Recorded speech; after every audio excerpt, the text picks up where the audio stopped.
Yo, yo, yo, it's Roger, man. Packing my bags for the frozen land. Got a fundraiser, keep it tight. Gonna prove the earth tonight. The final test is near. Flatzoids watching, have no fear.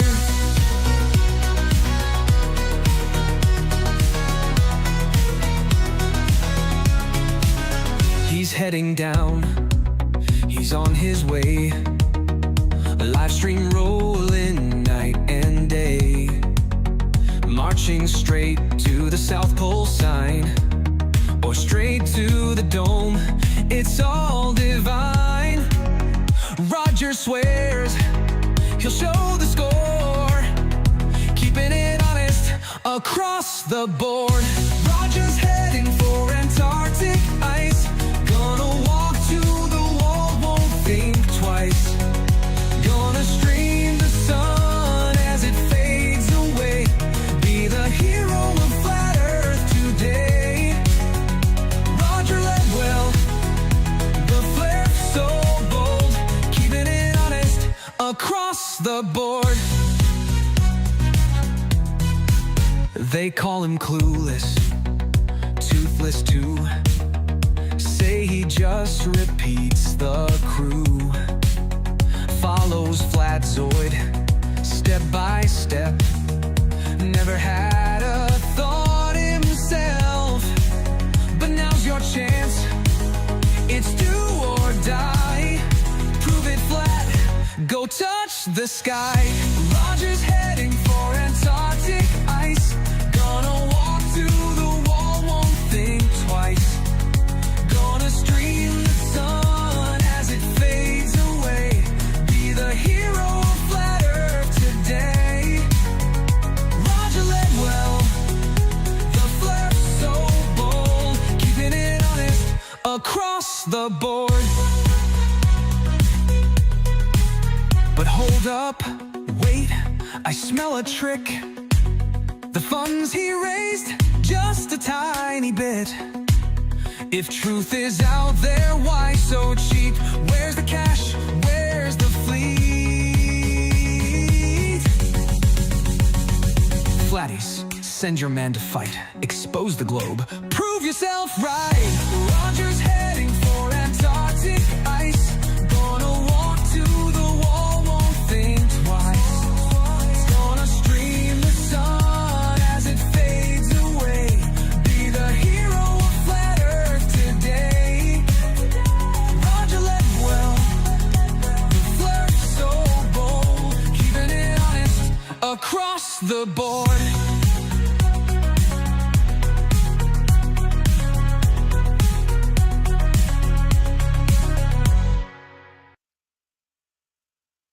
Welcome everybody to Tuesday night. I hope you're excited.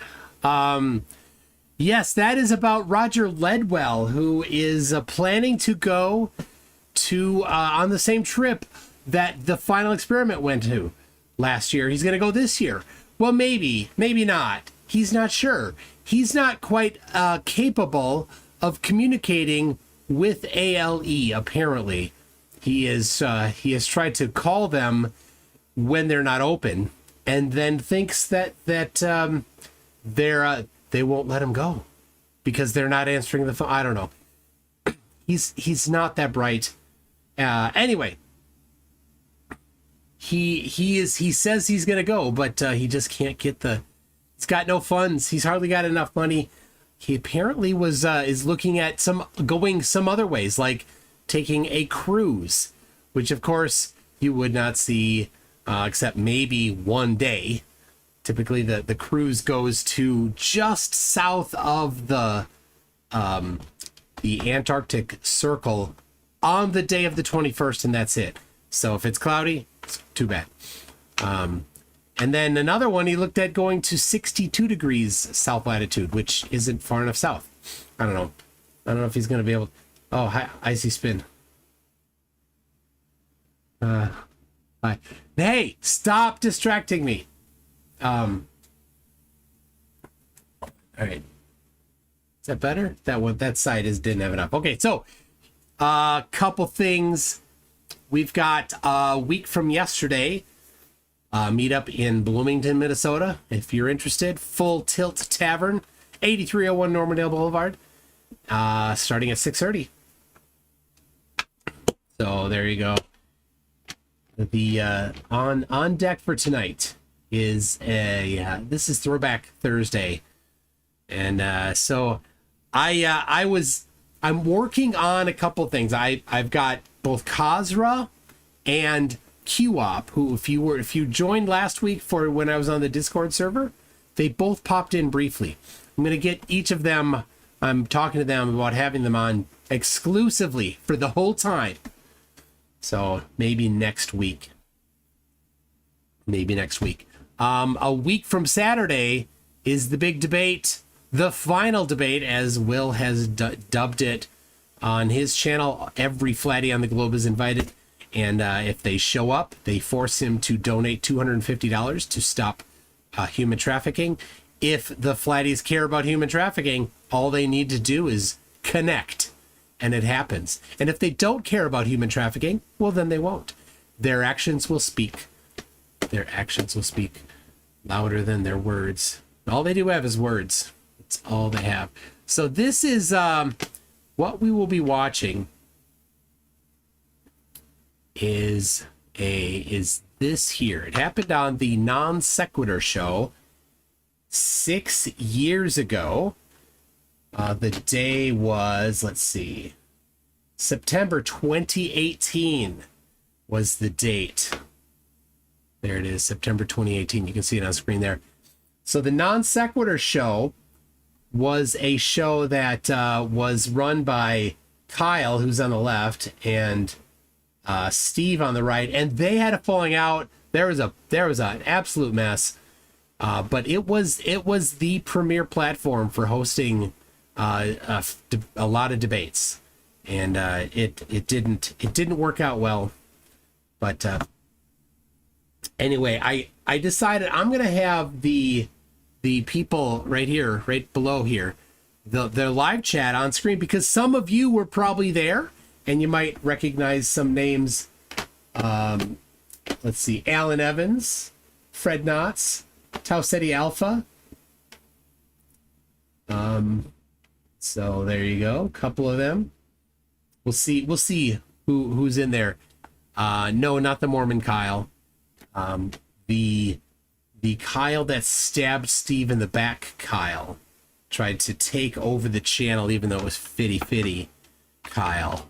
I was on there all of one time for a very short debate where the moderator got so sick of Right the Hand that he booted Right the Hand for being such an extreme douche. That was pretty quick. A pretty quick debate. Anyway, so this is between Red's Rhetoric and Southern Israelite. Now, you don't know who Southern Israelite is. Maybe you do. Maybe you don't. So I'll let you know who he is. He was one of the first to win DFOTY. If you know what that is.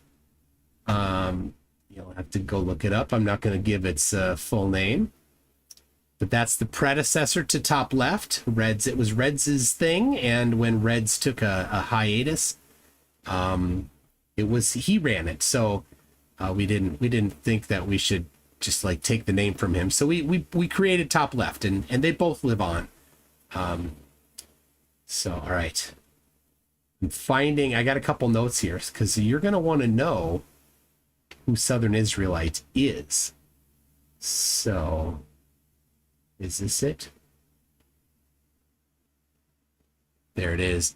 So this is a little news story. I'm not gonna play this, but there's nothing in the video here. Just it's like a news story from a local TV station. But so this guy here, Drake Shelton, like is dropping in on church services in Tennessee, and he calls himself Southern Israelite. And they're just saying, look out, he's a bit unstable. So let's see, we got Mr. Shelton has had a history of visiting churches throughout East Tennessee, engaging pastors and members at times, causing disruption, and recording their interaction and posting them to YouTube. Though they say he's not committed any crimes, asking security teams to consult with church leadership and have direction on the in the event he arrives to attend another service. So there he is. He just drops in uninvited and tries to interrupt the show. So there it is. And why is it, the question of the hour then, why is it that flat earthers are amongst the most horrible people on the globe? And why is it amongst flat earthers are the religiflurfs the worst of the flurfs? Why is it? Why is that the case? You can ponder that as we watch. So this is where we go here. Hold on, I gotta pull this up. I've got some notes. You wanna? Let's see. There we go. All right, so I'm gonna jump ahead to and Jared, AT2 Productions is the moderator. So we'll jump up to right about here is where we'll start. Here we go. It's going to be Jared, not Barry. Oh, that was a joke earlier. We're going to hand it over to Jared now and let him explain how the format's going to work and properly introduce tonight's contestants. So, Jared, whenever you're ready, the floor is yours. All right. Thank you very much, Kyle and Steve. Also, I hope you got your tune shine. You might need a bit tonight. Steve, thank you for giving us an avenue to present this wonderful show that's about to take place. The quality of it will be left to be determined by the audience. And as everyone has heard, we have a debate between Southern Israelite and Red's Rhetoric. The topic tonight is, what is the actual shape of the Earth? Is it round? Is it flat? Is it kind of like that chubby college girl that you don't really talk about, but you know you had a lot of fun nailing? We're going to have some fun finding out on this. That's nice, Jared. Nice. So, as we have discussed in the background and agreed to, the format tonight is going to be 5-minute intros by both contestants, followed by 15-minute presentations of evidence to support their chosen side, followed by a 10-minute rebuttal towards each contestant, and then a back and forth period of 10, 15. Okay, so I see somebody commenting to Team Skeptic, but I don't see Team Skeptic's comment on here. So that tells me that he may have been blocked on their channel in the 7 years since this aired. In 20 minutes, we'll see how it goes, followed by questions from the audience. Throughout this, I am going to try to remain as quiet as possible. That will depend on the contestants themselves. If I have to step in, you done fucked up. And with that, we are going to actually go ahead and start the intros. Going first at each section tonight is going to be the guest of honor, Southern Israelite. Are you ready? Yeah, sure. All right, I will go ahead and start the timer as soon as you begin your intro. Have at it when you're ready. I already made an intro video for the producer to play at 5-minute mark. We got that. My name is a Southern Israelite. I'm a Protestant Bible believer and proud Judaizer, descended from an ancient English family but currently residing in Tennessee. I'm a British loyalist, a rationalist, a biblical deist, and a materialist.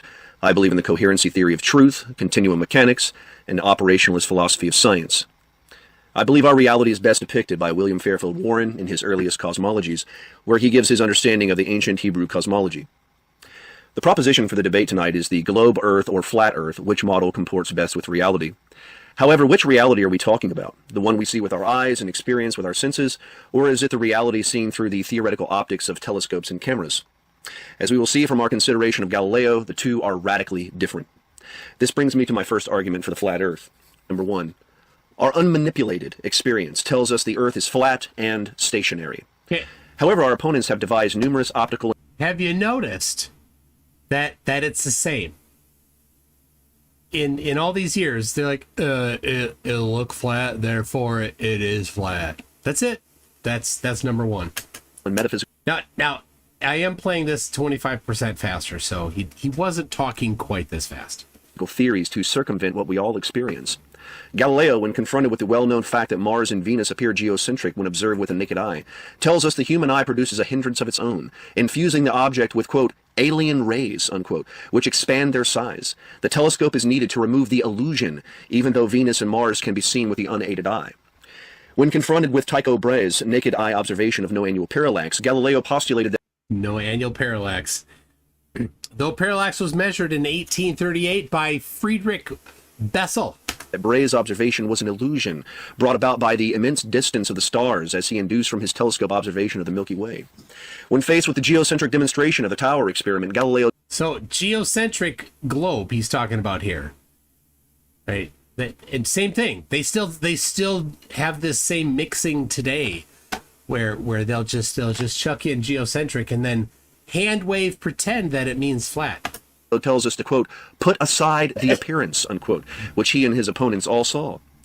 Now, my opponent admits the Earth appears flat. I will admit that First Blood goes to the flat Earth when it comes to looking at the horizon. It looks pretty damn flat, does it not? I mean, I am going to give it to the flat earthers. On the absolute, like, razor-thin surface, it appears that the Earth is flat. Standard academic sources admit curvature cannot be detected below 35,000 feet, and that, quote, photographs purporting to show the curvature of the Earth are always suspect because virtually all camera lenses project an image that suffers from barrel distortion. Dr. Carlo Rovelli tells us that when our senses perceive the Earth is flat, this is actually an illusion. Thus, our opponent's demand that we prove the Earth is flat, when examined carefully, is actually a cleverly crafted onus probandi fallacy, demanding that we disprove that our unmanipulated experienced reality is the illusion they have invented with baseless theories and metaphysics. Number two, not simply the baseless theory, but the experimentally proven... Yeah, so yeah, if you see a crisp horizon, that falsifies flat Earth. You can't have a crisp horizon on flat Earth. It would just blur. It just turn into a blurry nothing. Impossibility of gravity shows the Earth to be flat. The following is Modus Toland's argument. If there is curvature to the Earth, there must be gravity. There is no gravity, therefore there's no curvature to the Earth. The syllogism is valid in its form. All that lacks is verification of its premises. To the first premise, Sir Isaac Newton tells us on pages 528 to 529 of his Principia that from the cherry picking here, get ready. attractions of gravity, quote, the bodies of the Earth and all the planets affect a spherical figure. To the second premise, I have written a lengthy treatise covering over 75 arguments now against gravity, but I will offer only a few here. Argument number three. As Taboo Conspiracy pointed out, when the horizon in the Felix Baumgartner footage is compared between the horizon while on the ground to the horizon at 128,000 feet, we see 100% confirmation of flat Earth. I pulled up the Walter Abislin's curvature application and made a comparison between eye level on the ground to 128,000 feet, screen captured it, lowered the opacity, and laid it over the Baumgartner scene, and as we see, the horizon should have dropped dramatically lower than the horizon in the footage if we were... So, never do they do the They don't like doing controlled experiments here, right? He's trying to do an experiment. He's looking at eye level.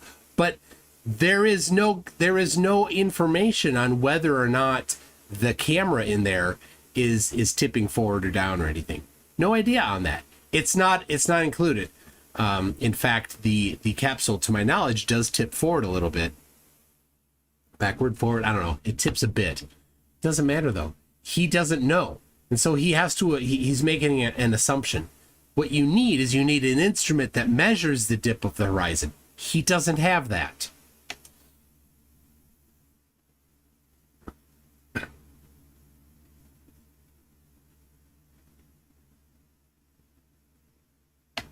Why can't you use refraction? I'm sorry. You did you even hear that? You didn't even hear that. I'll back it up. living on a ball. And by the way, I could use any flat Earth footage across bodies of water, even the worst, because my opponent cannot appeal to refraction. Remember, Newton's system is built on Euclidean geometry, and Euclidean geometry did not take into account atmospheric refraction. But you can take that into account. Why can't you take that into account in Euclidean geometry? That's dumb. Of course you can. Hold to the standard planks that water seeks its level. Air pressure proves the firmament. So water seeks its level. He doesn't bother to support that. You'd need evidence. You'd need, right? First of all, you'd have to define level, which you mean flat, right? You mean water seeks its flat. Because level, when you use the proper definition in relation to the surface of the Earth, level means curved. But if you mean flat, then you would need to provide measurements for it. You don't. Air pressure proves the firmament. Oh my gosh. Considering entropy and static fluid pressure, that the sundog and a perihelix circle. Oh my gosh. So again, he just whistled past that. He goes the sundog and the perihelix circle prove. Oh my gosh. The sundog. Like again, this is, you know, they it's cherry picking. They'll take one example. They'll say, well, that's it. There's nothing else. There's no other possible thing. All we need to do is look at one thing. But this is my favorite one right there. There's sundogs. Are you seeing the reflection off of the back of the dome? Is that what we're seeing? You're seeing the sun, and then behind the sun, farther away from the sun, off of the far side of the dome, is a reflection of the sun reflecting off the dome. Is that what we're seeing? Why wouldn't it be a circle all the time? Why would it just be horizontal? Makes no sense. But now the dome is in front of that mountain. And probably the observer isn't even inside the dome. The observer is outside the dome. That doesn't make any sense at all. Now they don't look at this. They don't look at this. No, they don't want to. Which I've seen with my own eyes, prove the firmament. The heat spot on the dog cam sport footage prove the local. Oh my gosh, that's a reflection. Sun. No north-south circumnavigation, and the solar That's happened. analemma prove the Earth is flat. Solar analemma, of course.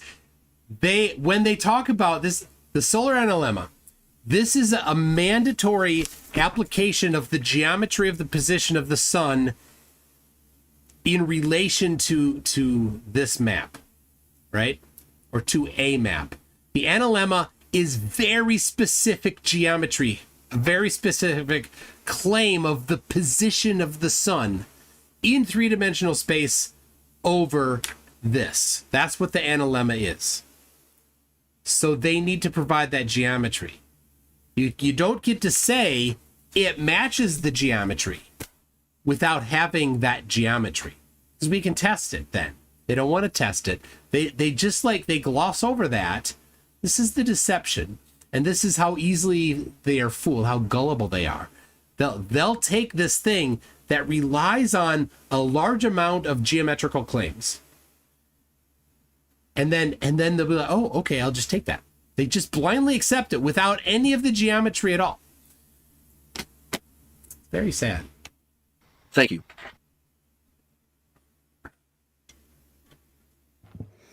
All right, good timing on that. It actually was just under 5 minutes. Next, with his intro, Red's Rhetoric.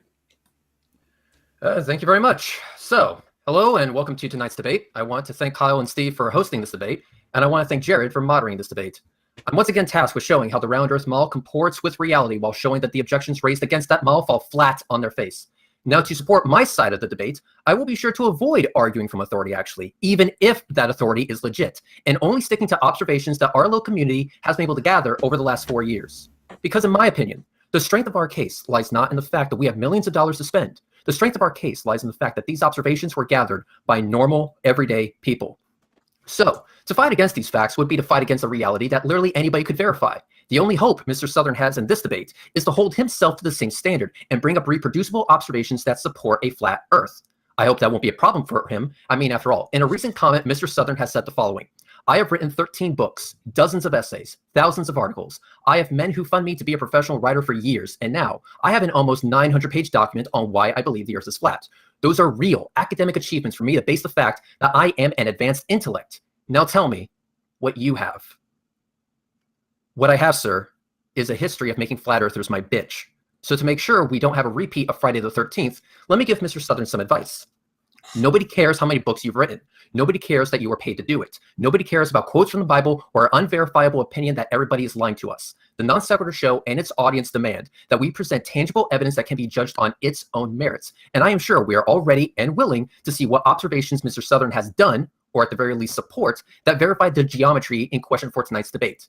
With that, mine is a lot shorter than his, and I look forward to hearing what Mr. Southern has to say, after his opening, and I relinquish the rest of my time to the moderator.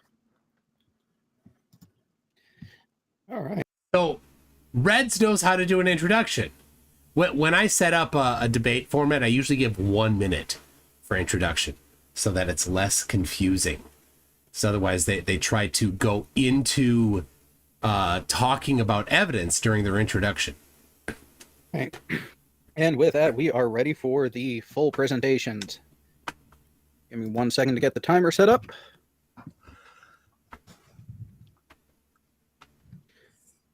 All right. Ready when you are, Mr. Southern Israelite. Yeah, I'm ready. You may begin. Okay. I was under the impression my opponent was going to be giving the reasons for his position with his 5-minute intro. It's bizarre. He was under the impression wrong. The intro is not the presentation. This is always what flat earthers do. They're too stupid to even understand the basics of a format for a debate.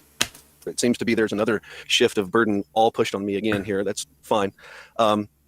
I am so grateful to be invited to this neutral platform where my opponent doesn't have a football team of teammates on side chat foaming at the mouth to tag into this. Tonight, my opponent is going to try a number of psychological tactics that I want to reveal to the viewer. He mentioned a few of them in his intro. Lest we are beguiled by the deliberate obfuscation of my opponent, Red's rhetoric is going to try and hide his position in a cloud of nebulousness. He's going to confuse you as to what he actually believes in an attempt to lure me into his cloud in pursuit of his actual position and strike at me guerrilla style, which is cowardly, seeing his position is the one backed by the U.S. Department of Education and military. Let's see if we can flush him out of his cloud and compel him into the open arena for everyone to see. My opponent earlier said he wasn't going to make any appeals to authority, yet throughout his entire platform on YouTube, he has made many appeals to authority. My opponent and his entire entourage have accepted the telescope and modern optics as unqualified authority on reality with no retractions that I'm aware of. Therefore, seeing as we saw above from Galileo, my opponent has subordinated human experience and natural sensation for intricate theoretical notions concerning the eye and the functioning of the human brain, thus cornering himself in the scientific realist school of philosophy of science. Realism then forces my opponent to account for gravity as a mechanism, and he knows he can't. He cannot appeal to functional results or theoretical pluralism, as these are aspects of pragmatist and operational schools of philosophy of science that are in 180-degree conflict with scientific realism. He cannot appeal to mere functional vindication rather than logical validation. Thus, my opponent cannot hide himself amidst the delusion of paradigm-neutral observations. Again, my opponent and his entire entourage have appealed to the Cavendish None of this is evidence.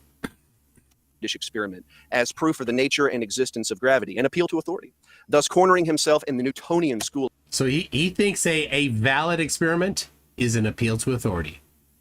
Typical flurf. Of physics, as we read on the NASA website on the University of Washington Big G measurement that the Cavendish experiment was based on Newtonian physics. Not only does Newtonian physics commit my opponent to particle mechanics and Euclidean geometry, his constant appeal to the law of perspective or angular diameter is also Euclidean. And remember, as I documented in the intro, Euclidean geometry does not account for atmospheric refraction. Fourth, my opponent It can. You just need to do it. has made numerous appeals to the laws of motion and inertia, which I can provide copious citations for, cornering him in the heliocentric model as a whole, not simply the globe in SAN simpliciter.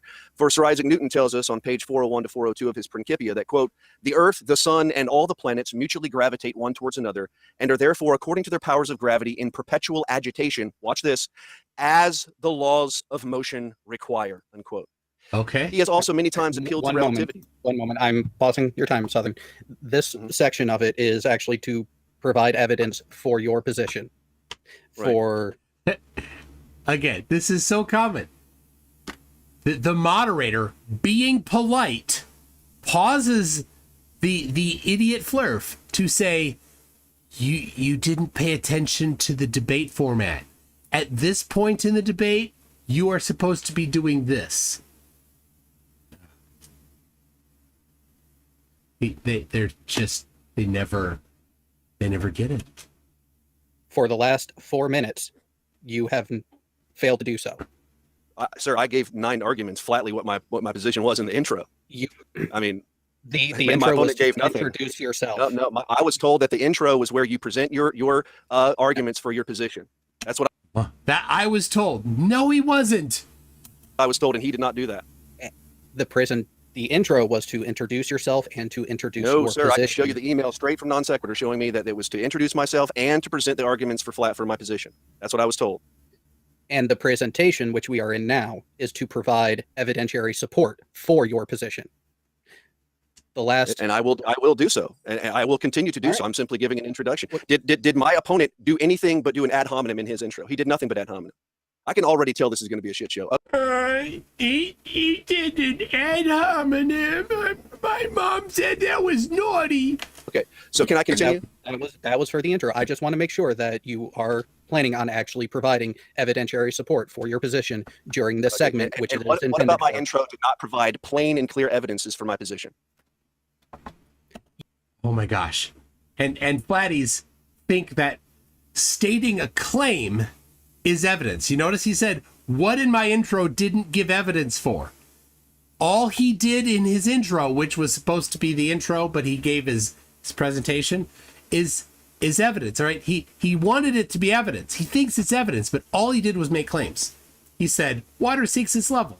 That's a claim. That's not evidence. You're so dumb. They are so dumb. You made statements, you made claims. This section is to I made provide 9 plain evidentiary arguments for support flat Earth, dude. with no support for them in that short time span. This section is meant for that. And so far, all the points you have brought up have been attacking the opponent's position, not supporting your own. Okay, that argument ignores the nature of a modus tollens and a disjunctive syllogism. I don't even think you know what that means, do you? It doesn't matter. Yes, What matters is disjunctive whether or not syllogism is you a are measure, actually- is a measure of a process of elimination, coming to conclusions through process of elimination. If you eliminate the opponent's position, a disjunctive syllogism is a valid argument. Yeah, but you'd need evidence in order to support that. You can't just make claims. You can't say his position is this, and I say nah, and his position is this, and I say nope, and his position is this, and I go nuh-uh. That doesn't work. You need evidence. Never. They never have it. Well, the debate is between Reds and Southern Israelite. So let's. No, it's always going to be me versus his football team, and that's fine. I'll kick all their asses myself. That's fine. It's a football team. I'm gonna beat them all with no evidence. Go ahead. Come on, bring it on, dude. Well, Can I finish? Let's let me real quick point of order. When Jared's asking you for evidence for your own, I know what a disjunctive syllogism is. I know what modus tollens is. I understand what you're saying. However, you're fundamentally not doing what was. I like KMC says this guy's insufferable. He defo huffs his own farts. The criteria for what the setup was for you to show evidence for yourself, not to do negative evidence for the other person. This is not saying this P or Q, not Q, therefore P. We're not working on that type of paradigm. What we are doing is evaluating two independent people having their own lines of evidence to support their own positions independently of each other. So you're saying I can't use a modus tollens or disjunctive syllogism argument? That's what you're saying? You have a false dichotomy. How? Let him do whatever he wants. It's gonna be fine. Let him present his case. No, he knows he's going to lose if I continue laying out my whole argument, and so what's happening? You can't lose a debate. Reds can't lose if you never have evidence for your claims. You basically automatically win, right? There are debates that are point debates that are judged. Lincoln Douglas, they're competition, right? And if you go to one of those debates and you compete for points in a point debate and you never once provide evidence for your claim, you will lose. You cannot win. I mean, unless maybe the other team also doesn't provide any evidence. But you cannot win a debate by bringing no evidence when you have a point debate that's judged, right? Now, this isn't it. This is judged by just the viewers, and there's no, there's nothing like that. but oh my gosh, he's so dumb. He's just so dumb. They suck. Flat earthers cannot debate. It's the same thing that's always happened. When I start smashing him in the face, his buddies start jumping in and trying to help him. Okay. No, we're not helping. Can I continue? It's a point of order. He's trying to help you to do a debate in the way you're supposed to do a debate. There you are. That's exactly what you're We're doing. gonna let him make the argument. All right, Jared, start his time again and let him kick all of our asses. Oh, that's the thing. I intended to return to running the timer so he can continue his presentation. I just wanted to make sure that he was aware that as to this point, he has not fit the format, but you still have the Correct. opportunity to bring it back around. You're saying that I'm not fitting the format assumes that modus tollens arguments and disjunctive syllogisms don't exist. And I've already addressed this, dude. Simple terminology. This section of the debate is to provide Dude, the fact positive that you don't know evidence basic for logic your is not my side. fault. I'm sorry. You go ahead. Can I continue? You can continue. When you continue your presentation, the timer will continue. Okay. When we are dealing with observations, we must understand that there is no such thing as what Dr. Thomas Kuhn calls a paradigm-neutral observation. Thus, we read in the Stanford Encyclopedia of Philosophy in its article in the Scientific Method, quote, theory is required to make any observation. Therefore, not all theory can be derived from observation alone, unquote. There's no better example of this than the observation Red's rhetoric has used so many times, his observation of the angular size of the sun. In his discussion with Ranty asked Reds the question concerning his image, quote, how come the background is black? Reds responds, quote, the solar filter cuts down about 99.99 whatever percent of the light that goes through it, and so only the brightest portion is actually going to show through, which is the actual sun itself. Everything around it is going to be black, unquote. And so we see Red's observation of the sun is... Now, how... This is amazing. This is well controlled observation where you can actually get a numerical number. You can quantify the width of the sun. A great way to do things, and be certain that you're not having as much, you're not having the glare be what you're measuring. You're having the actual sun be what you're measuring, right? And so what does this guy do? What's his problem with that? It's not a paradigm neutral observation. It is a theory erected from a baseless understanding of light and a theory of optical imagery that is admitted fiction, as Goldstron Admitted fiction. Wow. tells us in Helmholtz's Physiological Optics. So, to deal with the argument on gravity, I've already given evidence for my first argument that the unmanipulated experience tells us that the Earth is flat, and this is actually something admitted by my opponent. I will now move to the second argument, which is there is no gravity. It is a modus tollens argument. If there's curvature to the Earth, there must be gravity. There is no gravity, there's no curvature to the Earth. The modus tollens argument is a valid form of argumentation. So I've already demonstrated from Sir Isaac Newton that yes, curvature requires gravity. Gravity is the mechanism for curvature. That is what he absolutely admitted in the Principia. Since my opponent uses the Cavendish experiment, he appeals to that authority. I'm going to use that authority against him. All right, so why is it that I do not believe in gravity? Again, I've said many times that, or I've already said it before, that I have a booklet where I list 75 arguments against gravity, but I'll just list a few here. Number one, of course, there's no mechanism, and that's admitted. Number two, as direct. Well, he failed on number one. When you are examining a physical law, you are noticing the effect. You are identifying the law that describes the effect. It is not the mechanism. So when Snellis identified the effect of refraction, he did not know why. He did not provide a why refraction happens. And in the years shortly after Snellis identified refraction, Snell's law comes from that. The people that did provide an explanation for it weren't quite right. And over time, through different advances in understanding, we got a better understanding of the why. And even now the why might not be super awesome, might not be all the way there, but it doesn't matter. You don't need to know why light refracts to know that light refracts. And you don't need to know why light refracts in order to know how much light refracts in different conditions. So that's how we can know the law, Snell's law. Same for other laws like the law of viscosity. You don't need to know why viscosity does what it does in order to know how much it does. Oh my goodness. So pompous and misunderstanding. And that's his first. He's already off to a bad start. directly admitted by Sir Isaac Newton. The concept of space, absolute space, and force is Neoplatonic Christian theology. You can read that in page 36 of Newton's Principia. You can also read it in his Optics.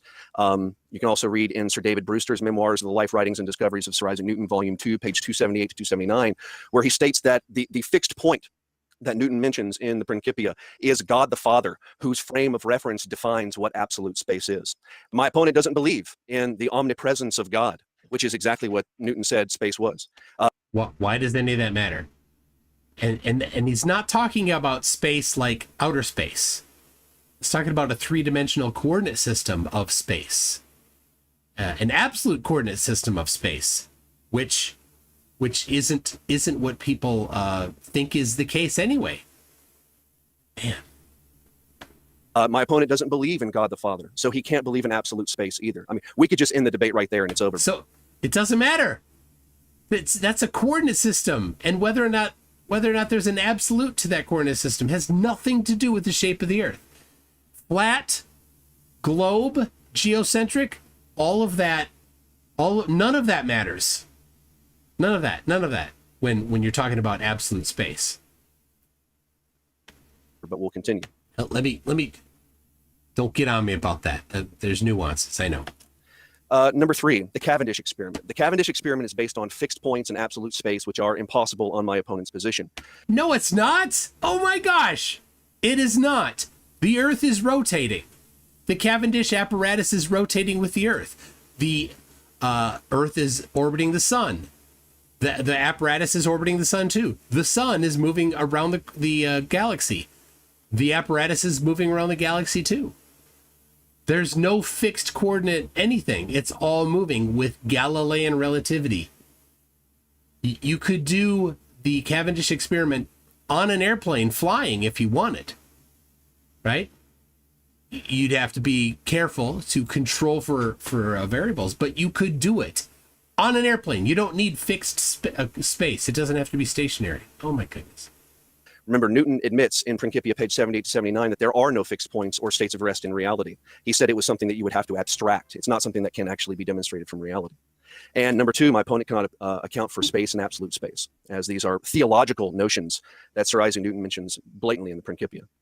Number 4, there's missing tides in the Mediterranean Sea and many places all around the world where high tide comes in 10 to 12 hours after the moon passes the meridian. And the typical answer to this is, oh, it's because of the Strait of Gibraltar. But when you look at the Red Sea, the Red Sea has a similar thing called the Bab el-Mandeb, yet the Red Sea has 2.5 to 3 feet of tides.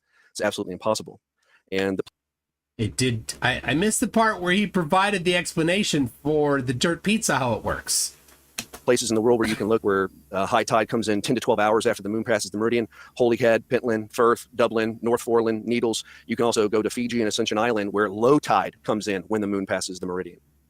Number 5, the basic physics of thermal expansion requires the sun to emit an eccentric and expansive force, not an attractive force. The baseless theoretical, metaphysical, and prehistoric notion of atomism has been rejected by modern science, as attested by Michio Kaku. Thus, mass is also a meaningless concept. Wow, he really doesn't understand this stuff. All right, next. I could go on for hours on that point right there, but I'll spare it for brevity's sake. The next argument I want to make concerns the Felix Baumgartner footage.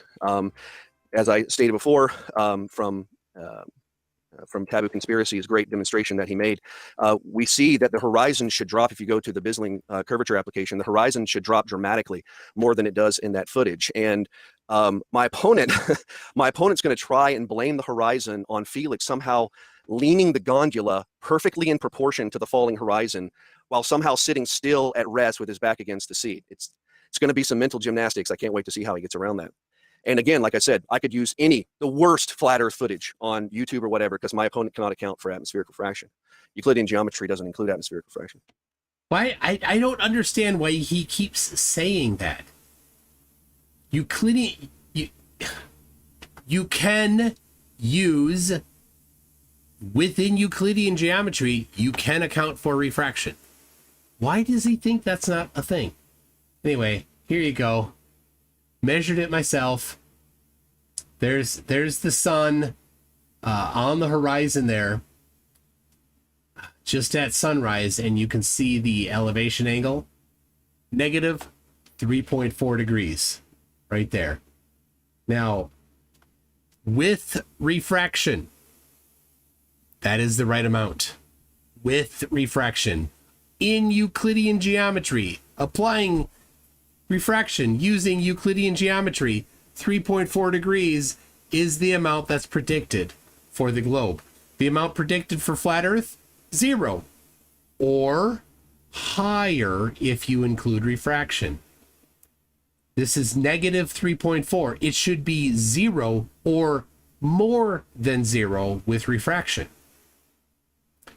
There is no explanation for it. Now, if he's going to use the dip of the horizon, this is 100% the type of observation he's talking about. This is a measurement. But no, he doesn't.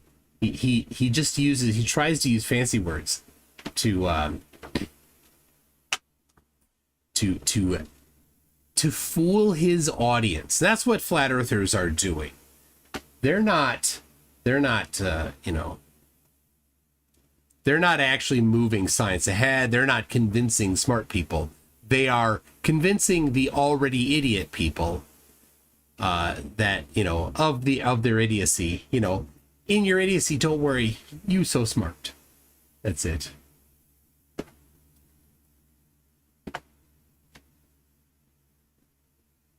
The next argument, water seeking its own level. I recently found a section in the Pyramids of Egypt by two Egyptologists, Idon and Edwards, where on page 9 we read that in order to determine a flat base for the pyramid, what the ancient architects would do is they would dig trenches, fill them with water around a certain area to define a flat surface. So yes, flat means level. And my opponent, what he's going to try to do is he's going to try to define level according to a plumb line. But the problem with the plumb line is a plumb line assumes upon a fixed point in absolute space, which he can give no account for. Newton admits. Oh my gosh! Again with the fixed point. No, it doesn't. So here, MCToon.net/level. There you go. When you're going to use the word level, you need to use the correct definition of level. If you don't, you are cherry picking, and that's what science deniers do. The true level of is the curve conforming to the surface of the Earth as ABG, the curving line ABG. It's in Webster's. A surface which is everywhere perpendicular to the direction of gravity. This is this one here is in an introduction to geomatics, which is the introductory surveying book that they use at universities. For example, at the University of Alaska, Anchorage. This is from that book. And here's Merriam-Webster's definition of level. When referring to the surface of the Earth, having no part higher than another, and height is determined as distance from the center of the Earth. Conforming to the curvature of the liquid parts of the Earth's surface. Anyway, got a long list of citations that are in context. In context. This was really important. In context, referring to the surface of the Earth. No end to the definition of level. Now, they want to say flat. So none of this matters other than to say that they are using the wrong terminology. They need to say flat. Well, they should say water seeks its flat. Water seeks flatness. You need a measurement device for that. So when he says, oh, they used water in a trench to determine flat. Well, every measurement has a margin of error. So when you have say you get a 20-meter long stick and you're like, you know what? Go manufacture this stick. Make it out of aluminum. Make it an I-beam. Make it as flat and straight as possible. Right? You go to the highest level, the highest quality instrument maker, the place that can make the most precise instruments. They can make that for you. And when they do that, they will give you a margin of error in that. And they'll say, well, over the length of 20 meters, or here's a 30 meter, over the length of 30 meters, it will deviate from straight by no more than this amount. Now, I don't know what would be a reasonable amount for a high-end type of manufactured device like that. Let's say 0.01%. Right? It'll deviate by no less than that, no more than that. Now, when you have a surface of water that is conforming to the curve of the surface of the earth, and let's say it is 70, let's say it's 110, 111. I'm just making a number. I'm just spitball. Let's say it's 111 kilometers long. 111 kilometers long, much longer than this aluminum bar or steel bar that I said 30 meters, right? Let's make it, you know what? Let's make it 110 meters long, right? About the length of a football field. And right, so all right, so we got that one. Now, for water, if it's 111 kilometers long, it's curved by a whole of 1 degree. That's how much curve is in it. That's a bit long, though. It's going to be difficult to manufacture something like that. Let's make it a tenth that long. Let's have it be 11 kilometers long. 11.1 kilometers long. It's going to have a curve of 0.1 degree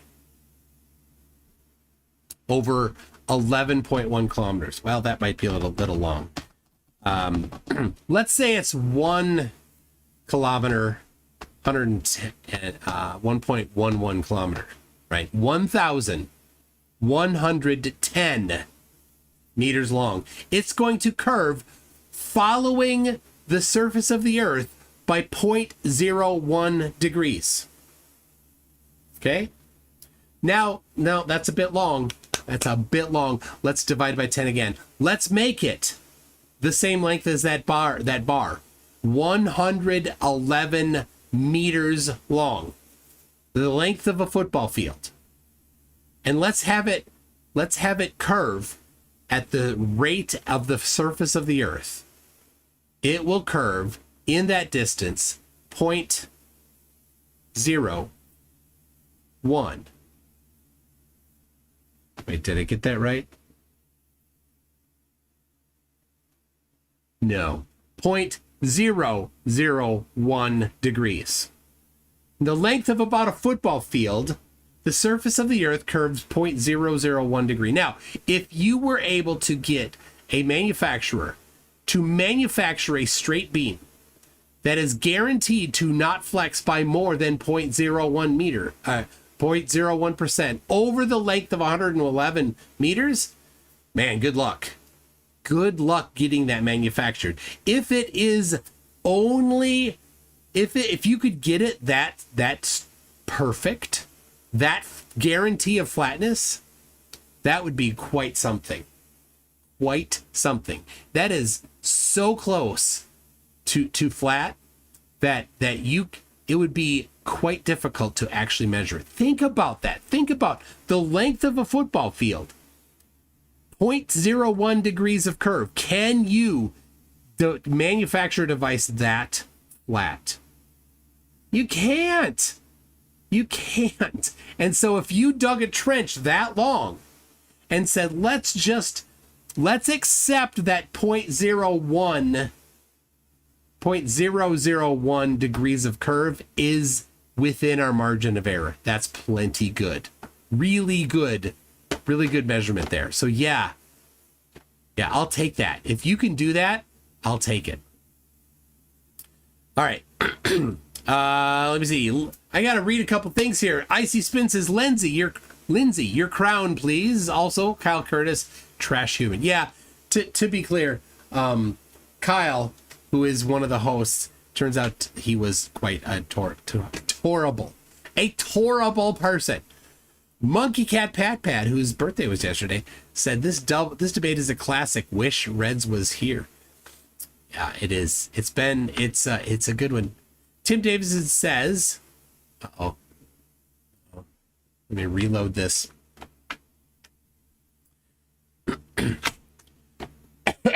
Gotta get it before it starts buffering. We got Tim Davidson says, Genie, for my first wish, I want all of my enemies to have taste buds in their buttholes.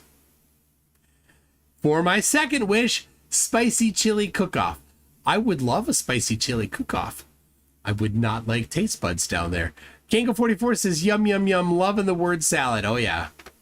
He certainly does. And Max Rim Velocity gifted 20 memberships. Thank you so much for that. This is very generous. If you were the recipient, make sure to say thank you to Max Rim Velocity. Jack Fatter says, Earth is measured flat. Mic drop, bam. That's it. Yeah, that's all I have.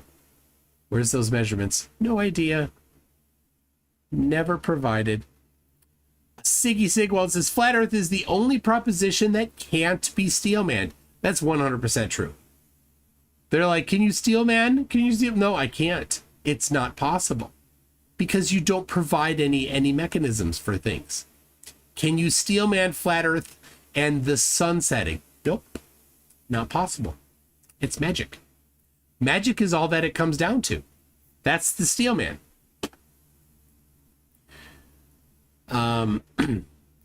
Can you straw man what causes bottom-up obstruction on flat Earth? Nope. It's just magic.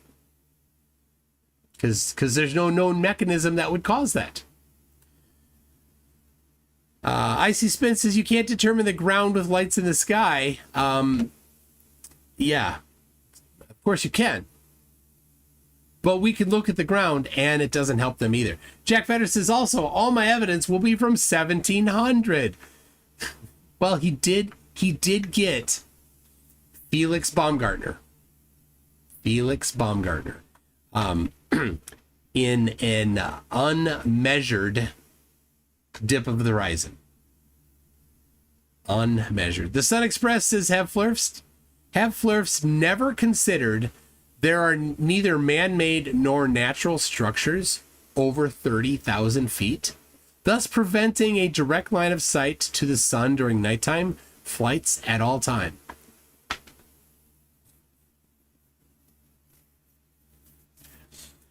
Yeah. Nothing has ever been built that high. Though I was on a Flat Earth Discord server the other day. I think it was Tuesday night. And they were saying, this was amazing. I had never heard this. They were saying the Bible said the Tower of Babel had a perimeter of, and then some giant number. I don't remember the number. Right? I'm like, what? Hold on a second. So I look it up. Not in the Bible. Nowhere in the Bible. So I pop him. I'm like, why are you saying that? It's not in the Bible. Well, some guy found it.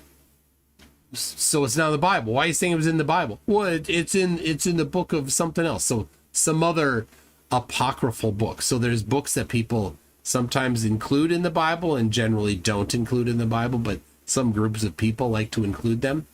And so they'll include them. So I look up that one. No, it's not in there either. They repeat what somebody else said because it matches what they want to be true. Somebody said that, and okay, they took it. It is. Siggy Sigwald says the Earth is flat because some esoteric BS based mainly on misunderstanding, intellectual dishonesty, equivocations, and a deep need to feel important. Oh yeah. And then Kango44 says looks like we need this. I'll pull that. Looks interesting. Kango44 said this here: Chinese scientists produce impossible steel to line nuclear fusion reactors in major breakthrough. Is there a date on this? There it is, August 14, 2025. That's today. China's forged a type of steel that could... Wait, where'd my coffee go? That can withstand the extremely low temperatures and magnetic fields needed to sustain nuclear fusion reactions. Wow. The International Thermonuclear Experimental Reactor Project brought together experts from 35 nations to build the world's largest nuclear fusion reactor in southern France. There you go. Very cool. All right, I'm not going to read the whole thing, but thank you for that. All right, here we go. Back to the derp.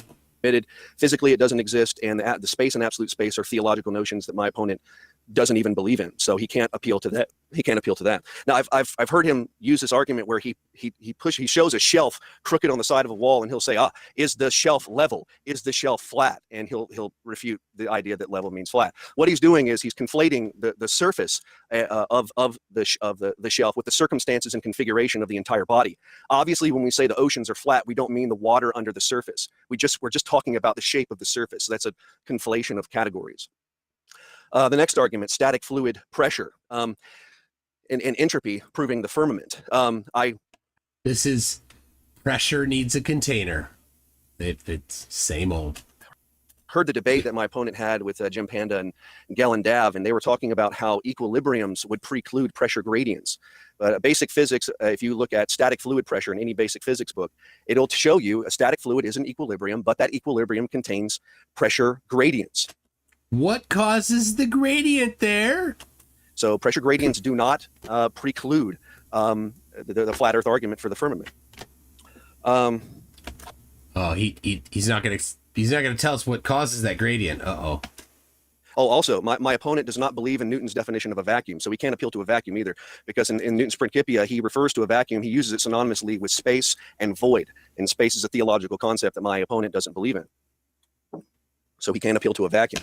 So yeah, interesting how he's swapping the word space as defined as a coordinate system, right? Absolute space, as Newton was talking about, where there's an absolute non-moving center of the universe, something along the lines of that. And swapping just instantly between that definition of space and the definition of space as more than 100 kilometers in elevation above the surface of the Earth. That's that definition of space, right? He's just going between them just instantly. Like, oh, he doesn't believe in Newton's position because Newton says it's an absolute fixed coordinate system in relation to God. And so therefore Reds can't reference outer space more than 100 kilometers up where the pressure is very low. Oh gosh, this is, I don't know what that's, so scummy. And the third proof for this argument of air pressure is my opponent can't appeal to gravity, because I've already refuted gravity. My next argument, the tower and ship mast experiment. Galileo's dialogue talks about how when you drop a rock down from a building, he says it always falls perpendicularly. And this refutes the idea of the motion of the Earth. And oh my gosh, he doesn't understand conservation of momentum. The Flurfs still don't. Also he mentions another experiment, Galileo in his dialogue, of the ship mast experiment, where you drop a rock down from a moving ship. It does not hit the mast. It does not drop all the way to the base of the mast. It actually moves more to the stern, as Galileo admits in his dialogue. Now, it's been complained, this experiment here, this isn't done in a vacuum. Yet, if you look at the Sly Sparkane video of him tossing a rock in the air, which my opponent has actually used in one of his debates with a truth seeker, that was not done in a vacuum. Yet they say that proves Coriolis effect, so they can't appeal to a vacuum there either. Really, they can't appeal to a vacuum at all because they don't even believe in a vacuum. Because a vacuum is a theological notion. Why is a vacuum a theological notion? Did he take one more leap from space is he says a theological notion because Newton said it was relative to the location of where God is, and there's no relative that it is an absolute coordinate system to space being 100 kilometers up, to space equal vacuum. So he's taken an absolute coordinate system of Newton, which isn't anybody's position today, but absolute coordinate system in relation to the physical location of God in three-dimensional coordinates equal vacuum. That's what he's done. Wow. Such a such a dishonest way to do anything. I can't. Oh, so bad. PhD Tony says Ferdinand Reich dropped rocks down a deep mine shaft in early 19th century and detected Coriolis. Oh, I should look that up. That sounds interesting. Here we go. Ferdinand Reich. All right, I'll look that up later. Thank you, Tony. Nature of the sundog. And again, I've seen these with my own eyes. You don't need a telescope to see these. You don't need cameras to see these. According to the globe theory, sundogs are created when the sun is near the horizon and on the same horizontal plane with ice crystals and the observer. Yep. The light is bent 22 degrees outward and upward, creating the sundog. 100%. So the source of the light is the sun. I have 3 observations that contradict this. Number 1, sundogs are seen deep inside river valleys. You can Google the sundog at Bow River in Calgary. You can see them in the front of a mountain, in the shaded area of a mountain in Park City, Utah, the sundog picture. And you can also see, if you go to YouTube and Google the sundog. Oh, that's this one. This is Utah. This is in Utah right here. Yeah. So I don't know what he's doing, because this is hurting his argument. This is first law of Flurf here. In Moscow, you'll see the sundog in the background will actually appear in front of buildings in the shaded area of the buildings. This was, I learned this from Zeteticism.com. There's brilliant arguments that he made. Okay. All right. And as I've shown from William Fairfield Warren's depiction of the Earth, which I think that's the most accurate, the concavity above the Earth and at its periphery is the same. So that would perfectly explain both the sundog and the perihelix circle. Now, the dog cam sport footage.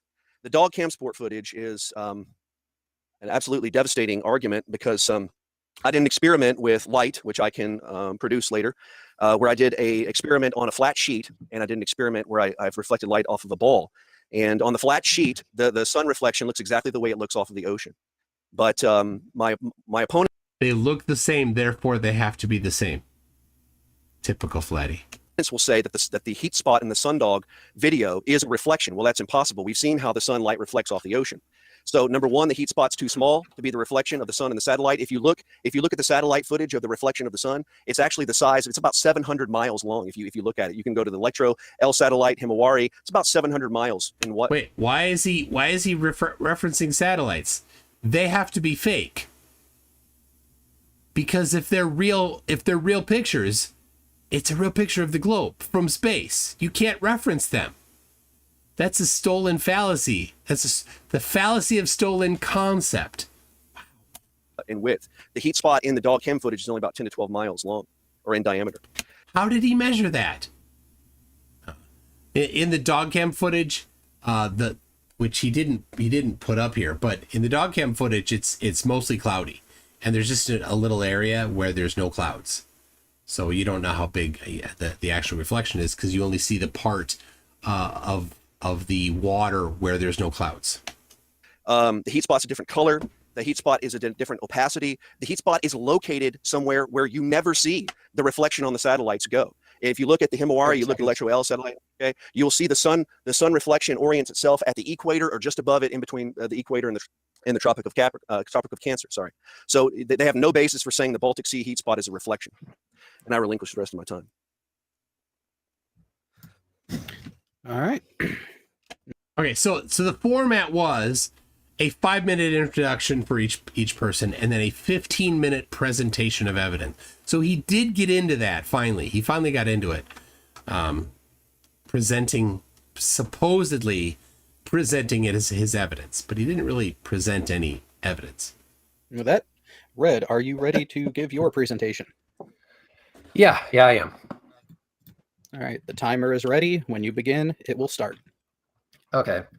Let me go ahead and show Southern Israelite how it's done. Notice how in my entire presentation, I'm not going to attack him. I'm just going to present evidence for my own, because that is actually possible when you believe the facts. All right, let's talk about the round earth model. To start off, let me draw your attention to that big thing above your head called the sky, because the fact is this: what you observe above your head, or actually how you observe above your head, can tell you a lot about what is under your feet. An equatorial mount is a mount for telescopes and cameras that compensate for the Earth's rotation relative to the sky. It works by having one rotational axis parallel to the Earth's axis. The advantage of an equatorial mount lies in its ability to allow the instrument attached to it to stay fixed to any celestial object while driving only one axis at a constant speed. This mount works so well that it's used by astrophotographers because it corrects for field rotation, which is a huge benefit because field rotation will ruin any long exposure shot. But in my opinion, the most beautiful thing about the EQ mount is that it works, and the implications are massive. When trying to model the EQ mount working as it does in reality, it must be placed on the surface of a sphere. With that, I direct your attention to link 1 in the description. When modeled to comport with actual observations, including the observation that the EQ mount actually works, the only model that results in 0 contradictions is the round Earth model. To make matters worse, or better, depending on which side of the debate you're on, it also verifies the size of our spherical Earth.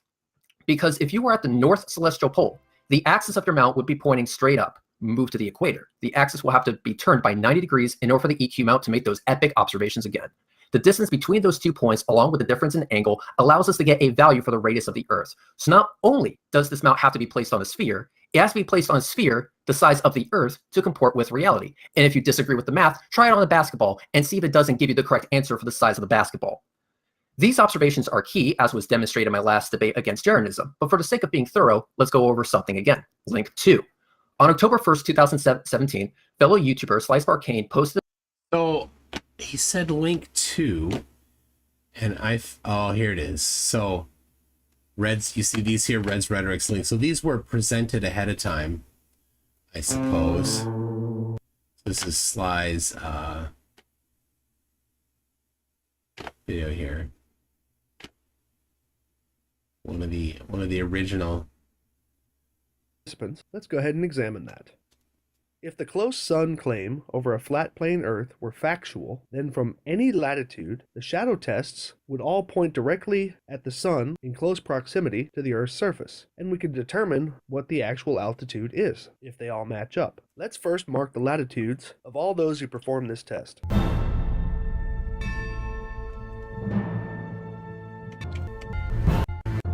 I'll jump over these quick here. Our results from each test.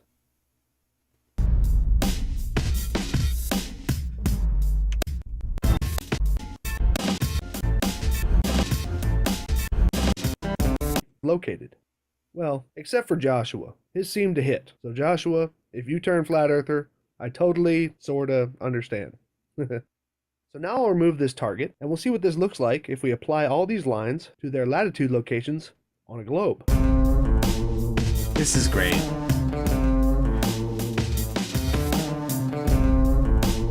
So this is what Simon Dan did recently. Same thing, but he got more participants. I'll go a little faster here. So there you go. Real world measurements match the globe, not flat Earth.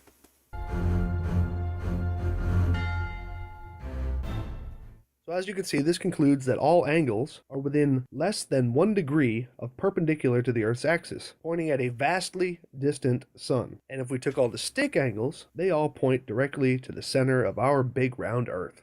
The conclusion is pretty apparent.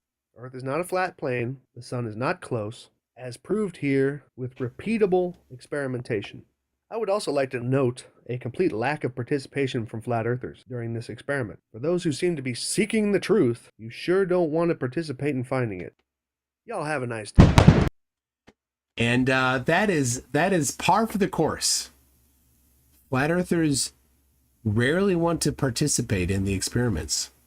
Why is it that they didn't want to do an Eratosthenes style measurement? They have claimed over and over and over, they claim that it works on flat Earth. But never have they shown it working on flat Earth. Never once.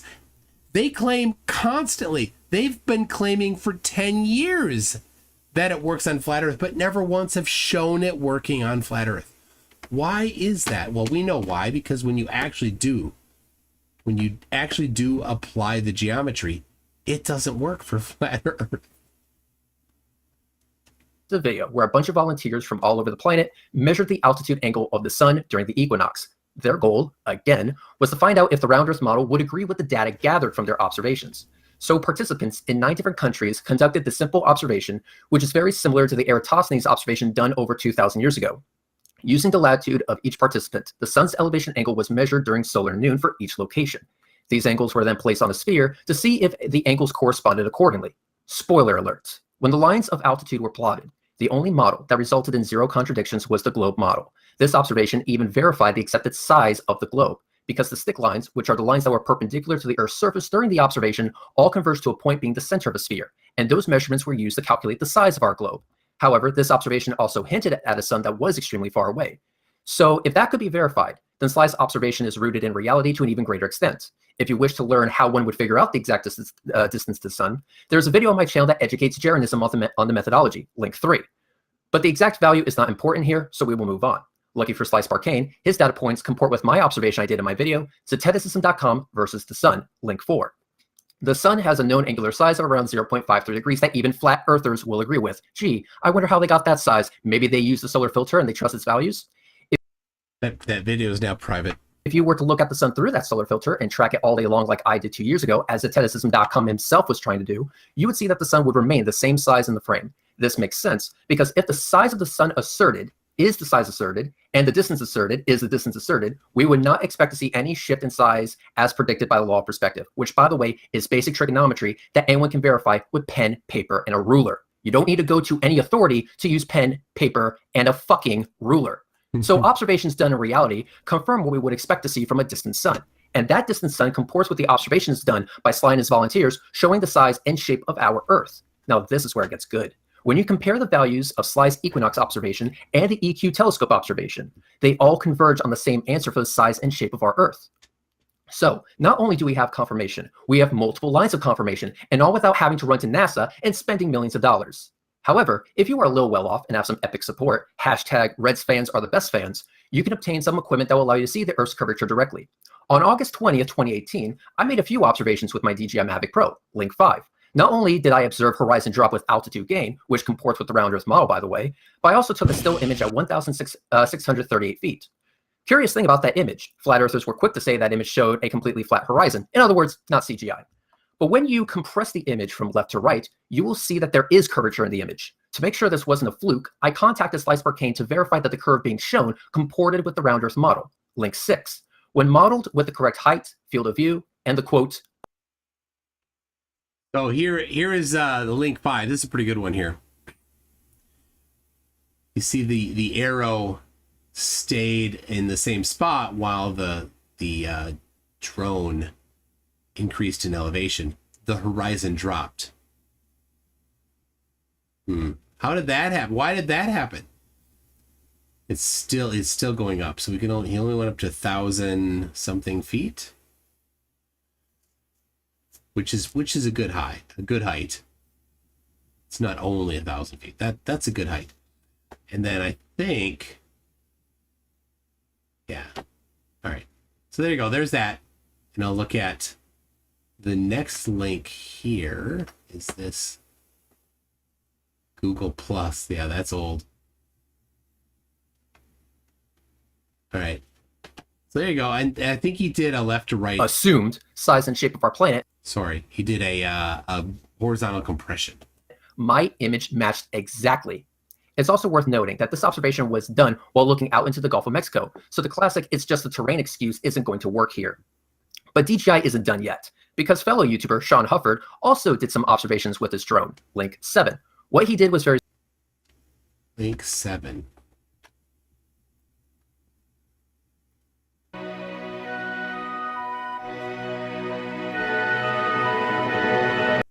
So, suck of this data, Nathan Oakley.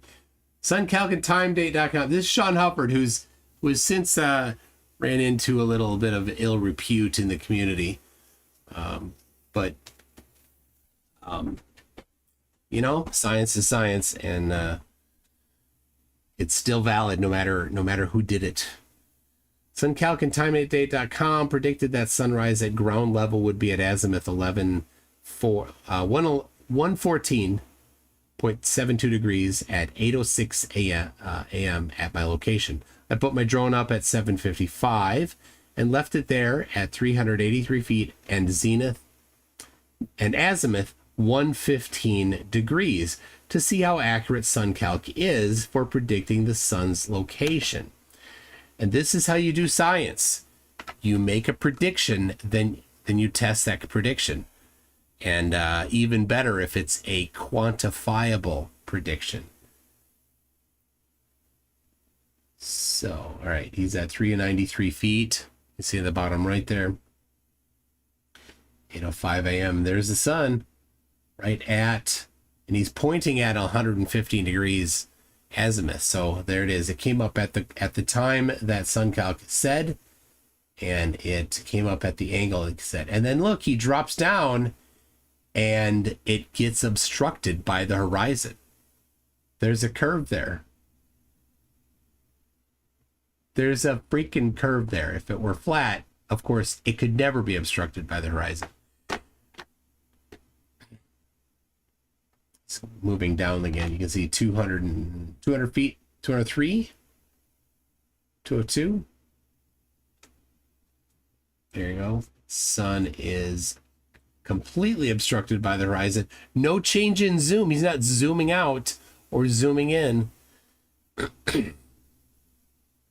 And there's the sun again. Do you see it? Man, good stuff. All right, that's good. That's good. Very simple. He had his drone set at altitude and waited till the sun was visible during sunrise. As soon as the sun was just visible, he dropped altitude and the sun disappeared again. The geometry of a spherical Earth predicts that this would be the case. And when it was tested, it turned out to actually be the case. In fact, I did the same thing with my DJI Mavic Pro, but with a sunset, not a sunrise, so slightly different, but same concept. Link 8. When my Mavic Pro gained altitude, the sun that had already set came back into frame.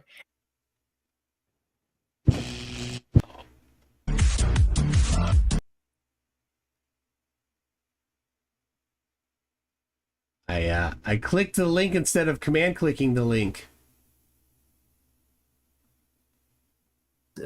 When trying to model the EQ mount working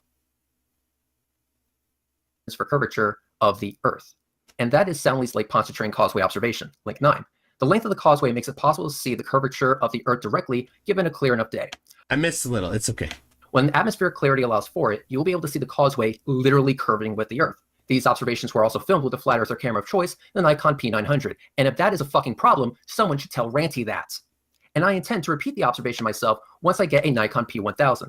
Once that video is live in a month And Ranty was a flat earther at the time. or two, I will link it in the description down below. What is amazing here is that this observation was virtually modeled with the assumed size and shape of the globe. And when you compare the computer renderings to what was actually observed, they match as expected, perfectly. This shows that the round Earth model made a prediction, and that prediction turned out to be the case. Don't have a long enough bridge? No problem. Any large body of water should allow you to see curvature directly with the help of a visual reference, like with a ship. Now, it was mentioned that there is atmospheric refraction in the world, and that is the case, but there are clear days. They do exist, much to the disappointment of every flat earther on our beautiful round Earth. So if you make your observation on a clear day, then you will see what a user by name of MC the MC1 was able to record, link 10. Listed in the description of this debate again is the video I referenced in my last debate. It shows a tanker ship being partially obscured by the horizon, yet with absolutely no visual limitations via the atmosphere. This observation was done on a very clear day, and it's also worth pointing out that we have enough angular sights to work with when it comes to the ship in question. Are lenses and cameras and Nikon P900s now picky choosy about what they observe now? Therefore, the only reason why the ship would be partially not visible is if something was in the way. And that video clearly shows it's the water that's in the way. The very same water that finds its own level? I guess level doesn't mean flat.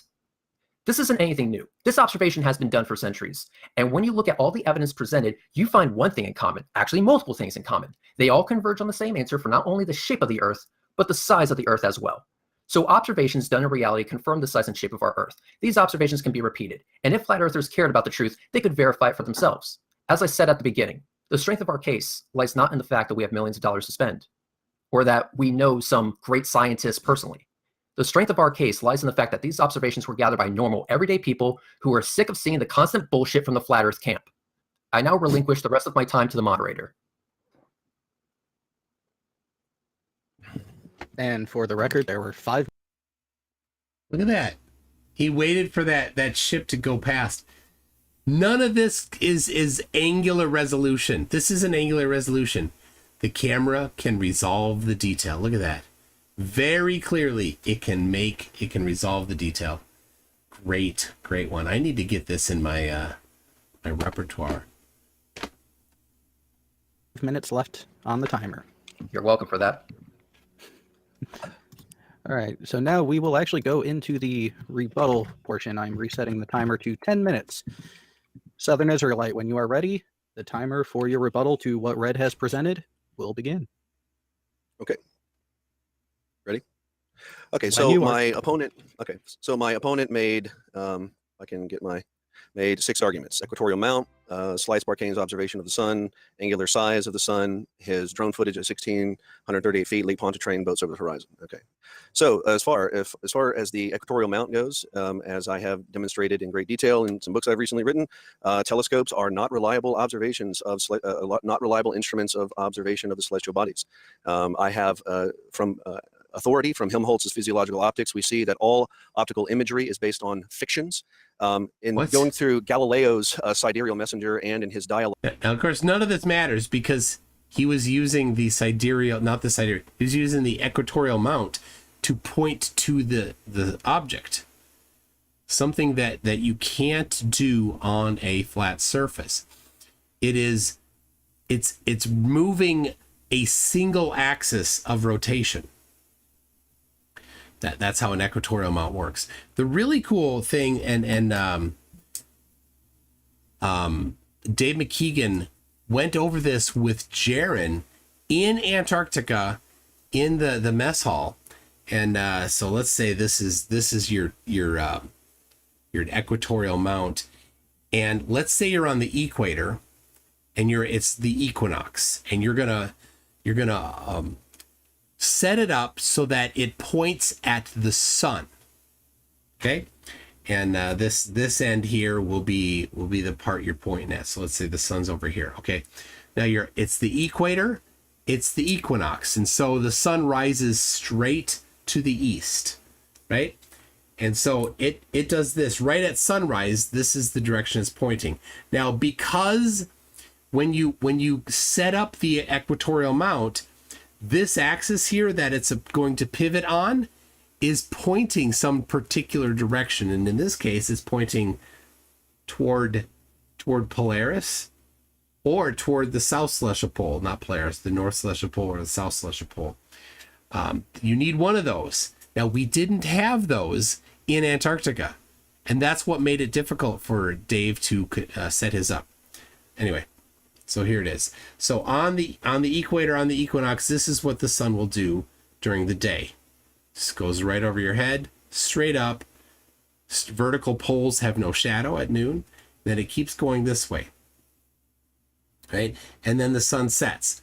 But the equatorial mount, the EQ mount, doesn't stop functioning. It keeps going. It does this. It's pointing toward the sun all the time. It's still pointing toward where the sun is. It's still pointing where the sun is. Still pointing where the sun is. And then, boop, there you've got sunrise. The whole time when it was here, it was pointing where the sun was. On the other side of the earth, straight through the earth at the spot that is on the equator, 180 degrees away from you, is now the GP of the sun, that direction. Equatorial mounts work that way. Now, if you were on the equator on flat Earth, think about this, right? Here it is. The sun is going to do what? It's going to do circles like this around you. So if it's pointing straight up, right? Let's put you in Ecuador here, right? And it's pointing straight up. That's at noon, right? Yeah. That's the one moment of the day that it's correct. But let's go 6 hours earlier where the sun is not due east. The sun would have to be around the curve here. It's 90 degrees around the curve. So in angle this way. And so it's not going to be due east. It's going to be northeast.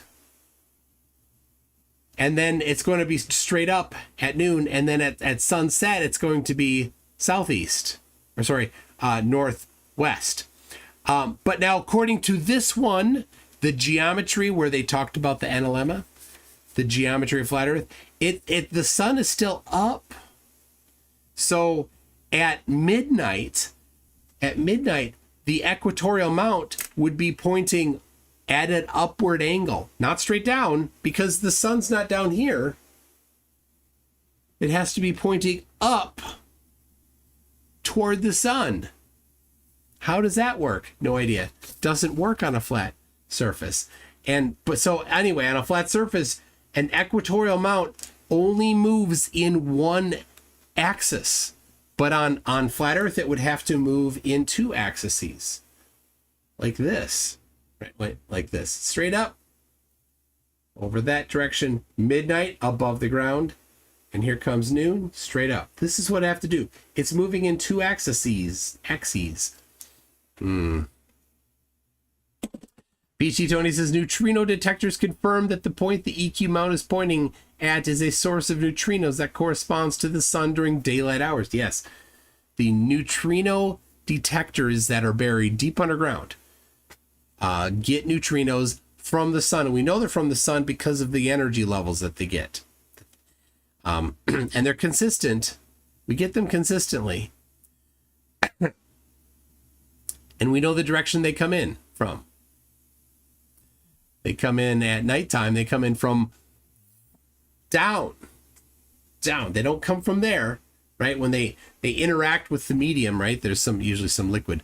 It interacts with some medium, and then it scatters, and it causes in a certain direction to have these different particles that it senses as a result of that interaction. And so we get the direction of it. Very cool stuff. Flatties have no answer other than nuh-uh. I have a document here where I have 20 examples of this, but I'll just stick to a few just for brevity's sake. Number one, Galileo admits that consideration of the heliocentric conceptions of Mars and Venus should show these bodies 60 and 40 times as large when they are close to us in their orbits as when they are opposite the Earth in their orbit of the sun, yet no such observation is made with the naked eye. Galileo, that this is the most recent information he has. He couldn't find something a bit more recent? That's in his dialogue, Third Day on Mars and Venus. My opponent, secondly, this is probably, I could just end the whole debate right here. The whole modern optics is built on Galileo's intricate theory concerning the human sensation, perception, and the function of the human brain and the eyeball. And there's no modern theory on what sensation or perception and how it produces abstract ideas even exists.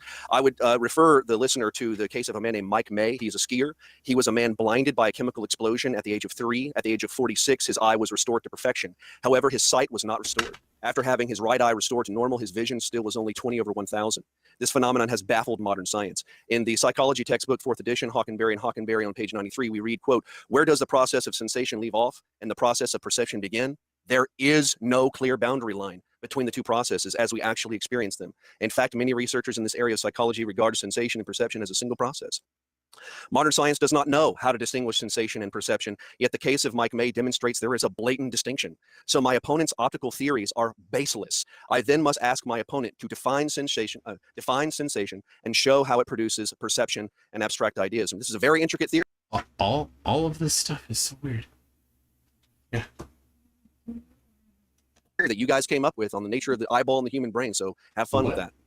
Next, in the Assayer, Galileo tells us, quote, "The use of a telescope is always the same," unquote. Yet in the Sidereal Messenger, Galileo also tells us that the telescope does not magnify celestial bodies in the same degree, saying that the telescope, quote, "is powerful enough to magnify other objects 100 times. Okay.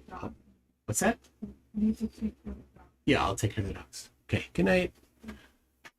All right, so he went on a little bit about human perception. Doesn't apply to a telescope. And now he's saying again, back from centuries prior, telescope should blah blah blah. Telescope technology and understanding has advanced since then. Oh my goodness. Times will scarcely render the stars magnified 4 or 5 times, unquote. The stars are point sources. Even with the most advanced telescopes, they're still just point sources. same phenomenon was also admitted by William Herschel in the account of a comet. There's also a recent time lapse of the sun. Zeticism.com did it. I can show it to you later, where you see camera footage shows there's a reflection of the sun behind the sun as it moves to the horizon. Now, either camera... And Flatties just, they suck at science. They suck. camera lenses have internal reflections, and since the sun is super bright, you can see them where you won't see other things typically in a camera. Or the other thing flatties like to do is they'll look through a pane of glass, and then there's an additional reflection in that pane of glass. Or I've also seen where they will look at they'll be looking out a building.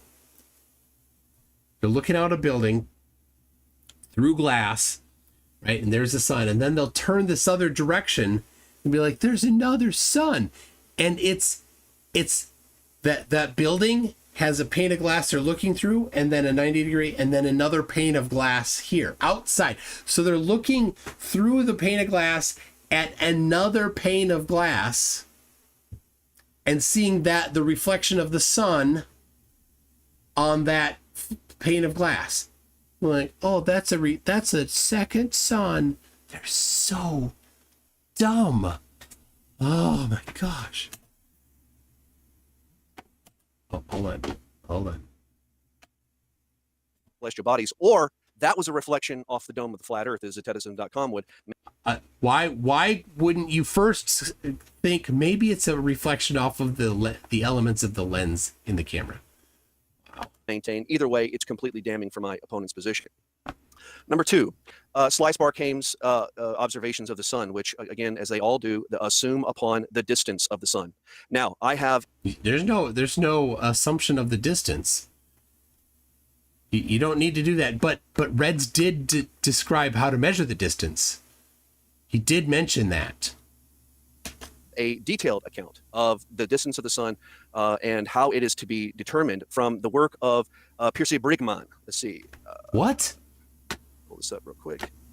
All right, so this is Piercy Brigman was the math and physics professor at Harvard University. I mean, first, as we all know, there's all kinds of affirming the consequent fallacies and assuming that the Earth's a sphere and how big it is, but we've already heard that stuff so many times. I want to get to what Piercy Brigman said. Piercy Brigman is probably the most definitive writer on physics in the 20th century. This is from his Logic of Modern Physics, and I'm on page. Let's see here. Get my. Yeah, he makes a distinction between tactual space and optical space. So the first argument that he makes is that the parameters of length are physical operations when constructing a measuring stick. Which all right, written in 1927. What page did he say?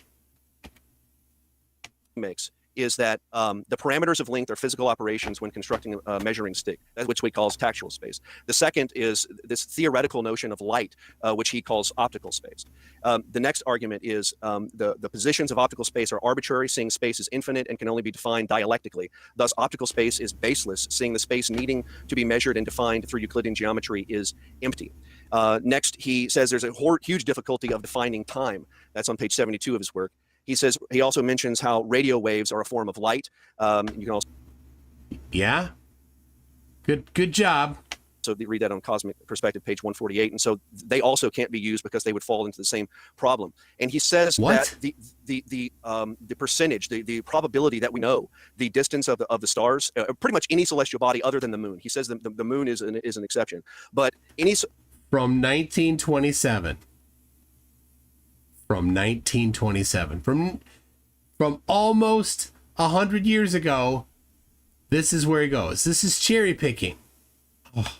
A celestial body other than the moon, the probability that we know the distance is 0.1%. That was his exact quotation from the Logic in 1927 of modern physics. Now, moving on to the next argument my opponent made, the angular size. Again, this assumes on Euclidean geometry, which does not account for atmospheric refraction, is absolutely pointless. You hear these guys talking all the time. Oh, don't you understand the law of perspective? It's 2 arctan over the actual diameter of the body over twice its distance. Well, where is atmospheric refraction taken into account? Secondly, again, the angular size was used with a. So here's what you would do. If you think you need to take into account, then maybe show how that would be done. But the reality is that in the air, when you're measuring the width of something, you do not need to take into account refraction unless there is, for some reason, you think a horizontal gradient.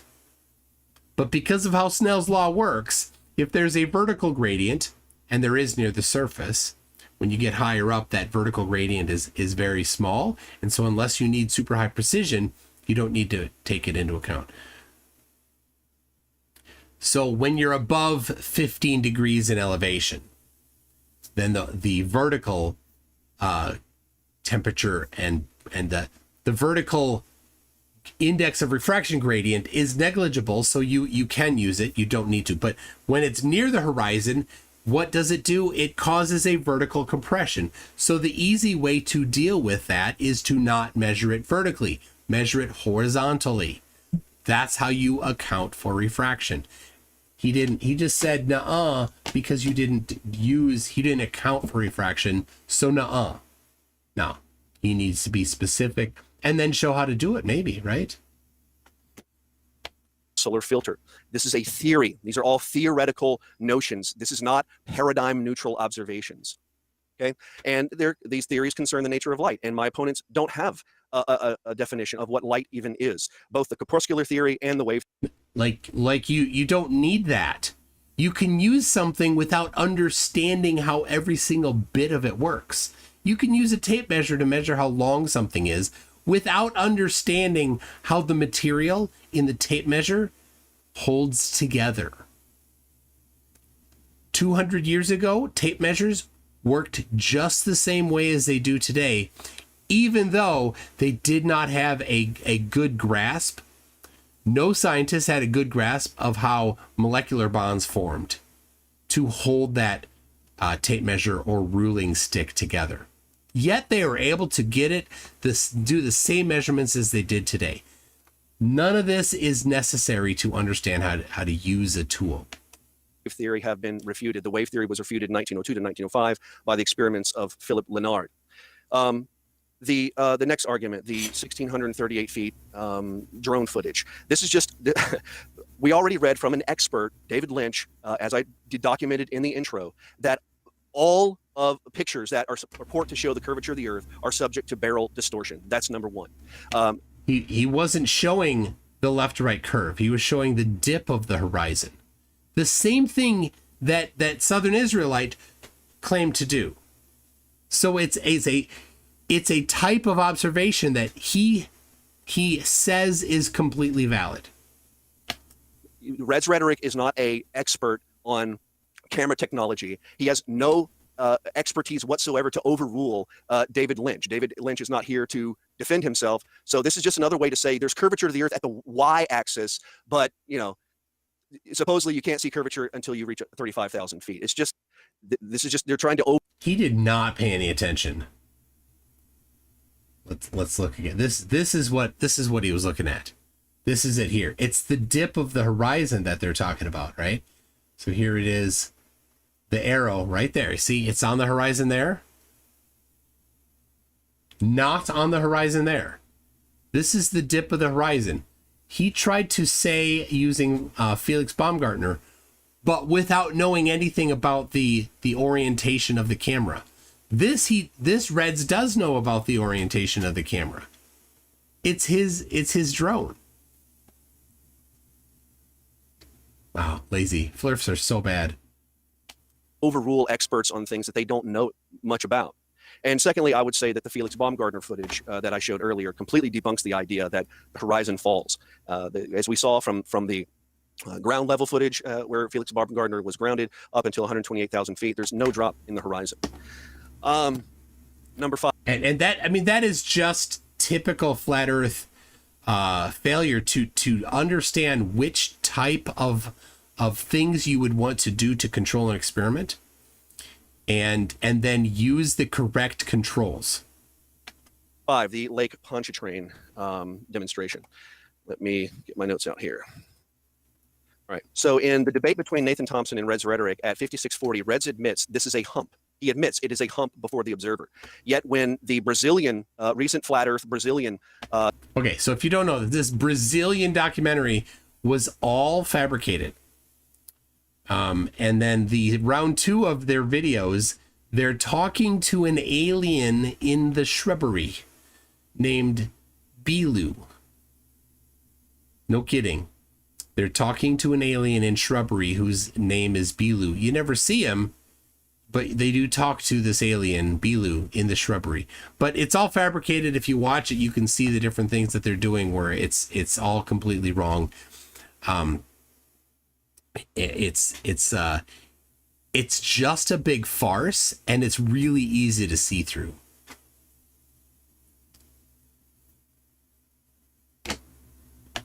Documentary was made, which I don't agree with everything they're saying. All I'm saying is there's one argument that they make about this reservoir where they took GPS measurements of the water level in the reservoir, and it showed there was absolutely no hump. There was no rising of the water level.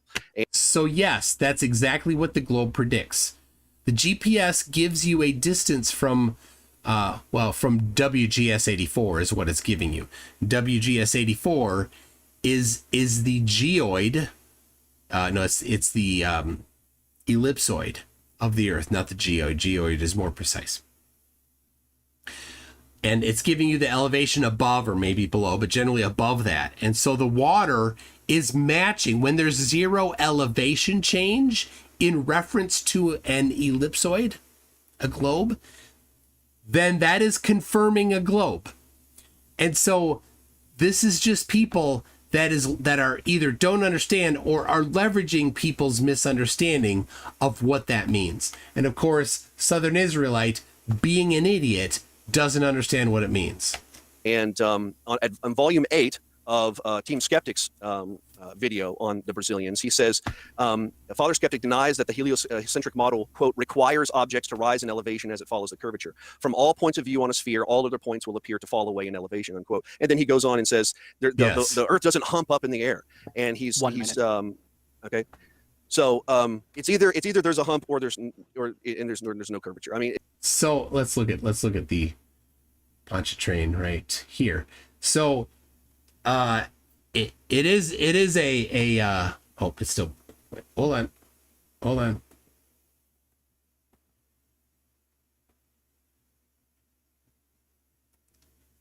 There you go. There it is. So it's a bulge or a hump. Yes, true. That's what it's happening, but it's not increasing in elevation and then decreasing in elevation on the other side, because elevation is distance from the surface of a geoid, not geos, an ellipsoid or a globe, approximately a sphere. So, yep, sphere confirmed. Lack of understanding on his part, absolutely confirmed. This is some form of camera distortion. As you see Johnny Oops video on it, he shows that it's perfectly straight, and even at the end of the line of power lines, they actually angle up, not down toward it. Oh, so let's look here. Somebody had asked, is there land on the other side? Yeah, so this is a lake, not the ocean. So on the other side of a lake, there's land. So this is taken from a high elevation in a hotel, which is on the shore right next to it. So I went in February to this very same hotel, drove up to the highest part of the parking ramp that I was able to get up in. It was a bit overcast. It wasn't good weather. So we could see it, but it was just really fuzzy. It wasn't a good day like this is here, a good day. And we didn't get as high in elevation as he was. So this is with I think this is with a telescope, but he used a P1000 or P900 also. And he live streamed the actual thing out the window, and he interacted with people and asked them to do if they wanted him to do things. So I asked him at the time to turn the camera upside down so that it can't be accused that it's the lens doing it. And what did this derpling say? He said it's the lens. It can't be the lens if you turn the lens upside down and the curve is the same direction. a curve. The boat over the horizon, I've taken detailed 30 seconds. details. Okay. My opponent again has to deal with atmospheric refraction. He doesn't give any distances in his measurements. The equation for refraction assumes the Earth is a sphere, and you don't see any tilt of the boat over. And the emblem on the side of the boat is actually mirroring on the water, showing there is atmospheric distortion happening. Oh, well, let's have a look. Let's have a look at that. Now, how far away would this need to be in order to have a 1 degree tilt? Because can anybody in the chat say, how far away does it need to be to have a 1 degree tilt away from you? How far away does it need to be? And the emblem on the, I don't see any emblem on the boat.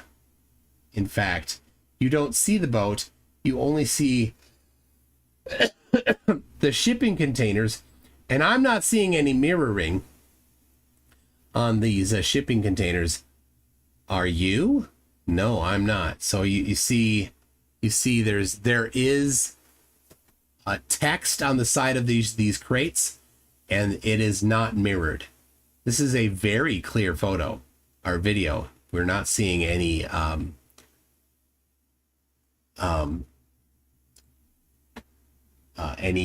mirages and things like that.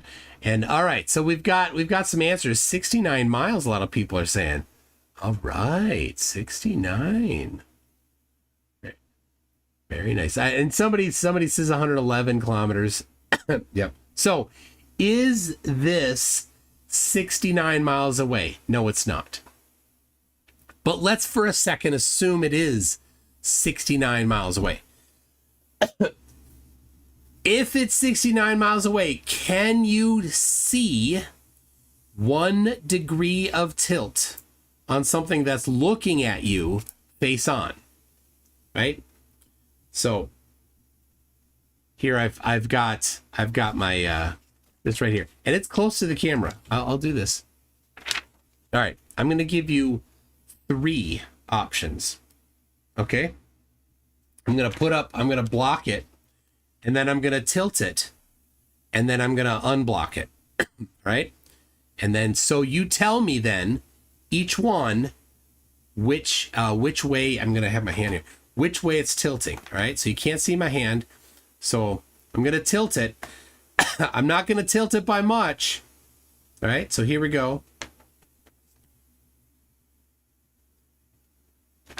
First one. Is that tilted toward, no tilt, or tilted away?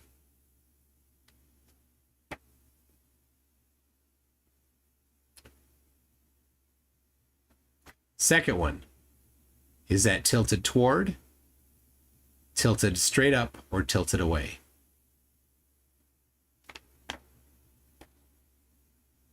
Third one. Is this tilted toward, tilted straight up, or tilted away? All right, now I tilted them more than 1 degree. So, first one, which way? Second one, which way?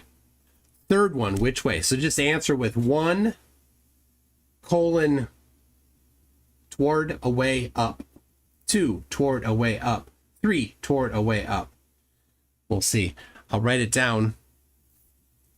I'll write it down for you. There it is. Like, and at, it's even worse because when it's 70 miles away, 69 miles away, it's blurry. It's pretty blurry. So, all right. All right.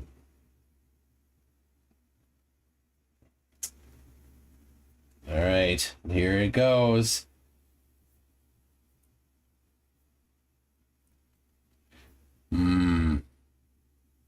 Remember, next Wednesday,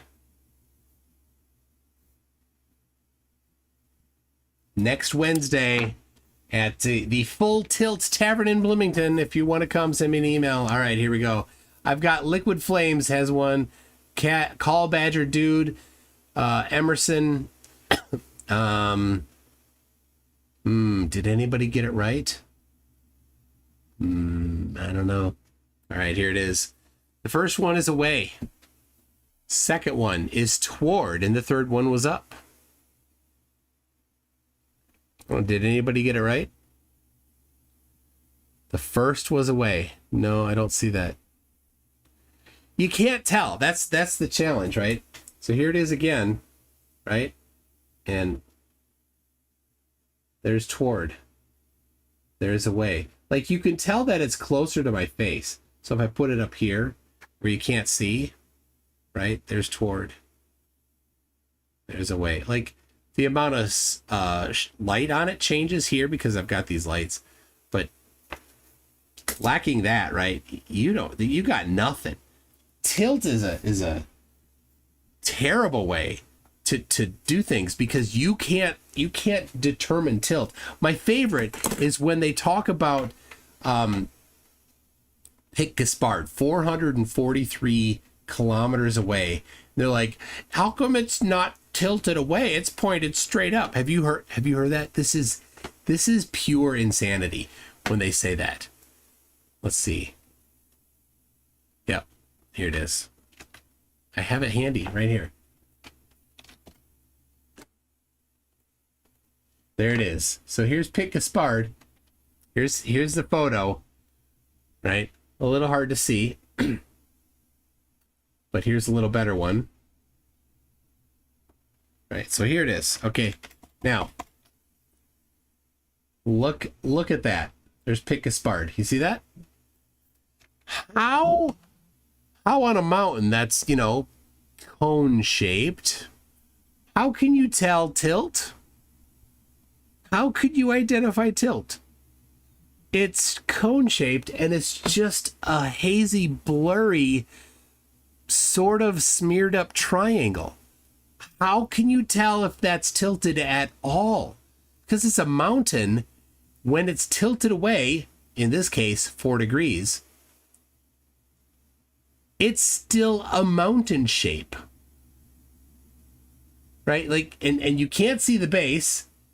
You see only a little bit of water, and then you see just the land running up to it. How much of the mountain do you see? No idea. There's no features. Seriously. Like, and it's still, it's pointed straight up. Oh my gosh, they're so desperate. In the footage of my opponent. And I relinquish my time. Yep. Right as the timer finished. All right. Red, you have 10 minutes. Timer is set. Begin when you're ready. All right, sounds good. So let me go ahead and go through the fallacies that my opponent just committed. Co-fallacy, when you accuse your opponent of hypocrisy instead of actually addressing the argument. Personal incredulity, when you find something hard to understand, therefore you conclude that it isn't true. And the genetic fallacy, when you judge the truth of a claim from where it comes from rather than on its own merits. And also an anecdotal fallacy, when you use personal experience rather than actual compelling evidence. I find it funny that this philosopher would find himself guilty of so many fallacies in such a short period of time, which is actually quite an achievement. So congratulations to you, sir. First off, did you know that you mentioned GPS during that one documentation that you stated? What does GPS stand for? Oh yeah, Global Positioning System. Did you know that's also based off of satellites and light?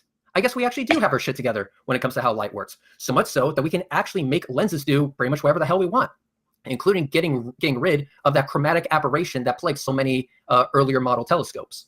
But the first thing I want to point out to you is when you were addressing my equatorial telescope mount observation. Straw man. You made a total straw man of my argument. I wasn't talking about the observations that the telescope is making. I was talking about how the telescope was being used and the angle at which it had to be used based on its longitude and latitude, based on its position on the Earth. You have not demonstrated any mechanism on how a telescope can rotate on one axis on a flat Earth and yet still keep that celestial object in the frame. Whether the celestial object is bending, distorting, all fucked up in the shape of a swastika, whatever makes you feel better at night. The fact is that it can see it. by pointing exactly at it. Please describe to me the geometric impossibility that is an equatorial telescope mount working on a flat Earth. Please tell me how an equatorial telescope mount placed anywhere on the supposed flat Earth can rotate on one axis, yet keep celestial objects in the frame. You have not gone into that. The only thing you decided to say was you can't trust telescopes because reasons. And then I bring up another thing, some hypocrisy in your arguments.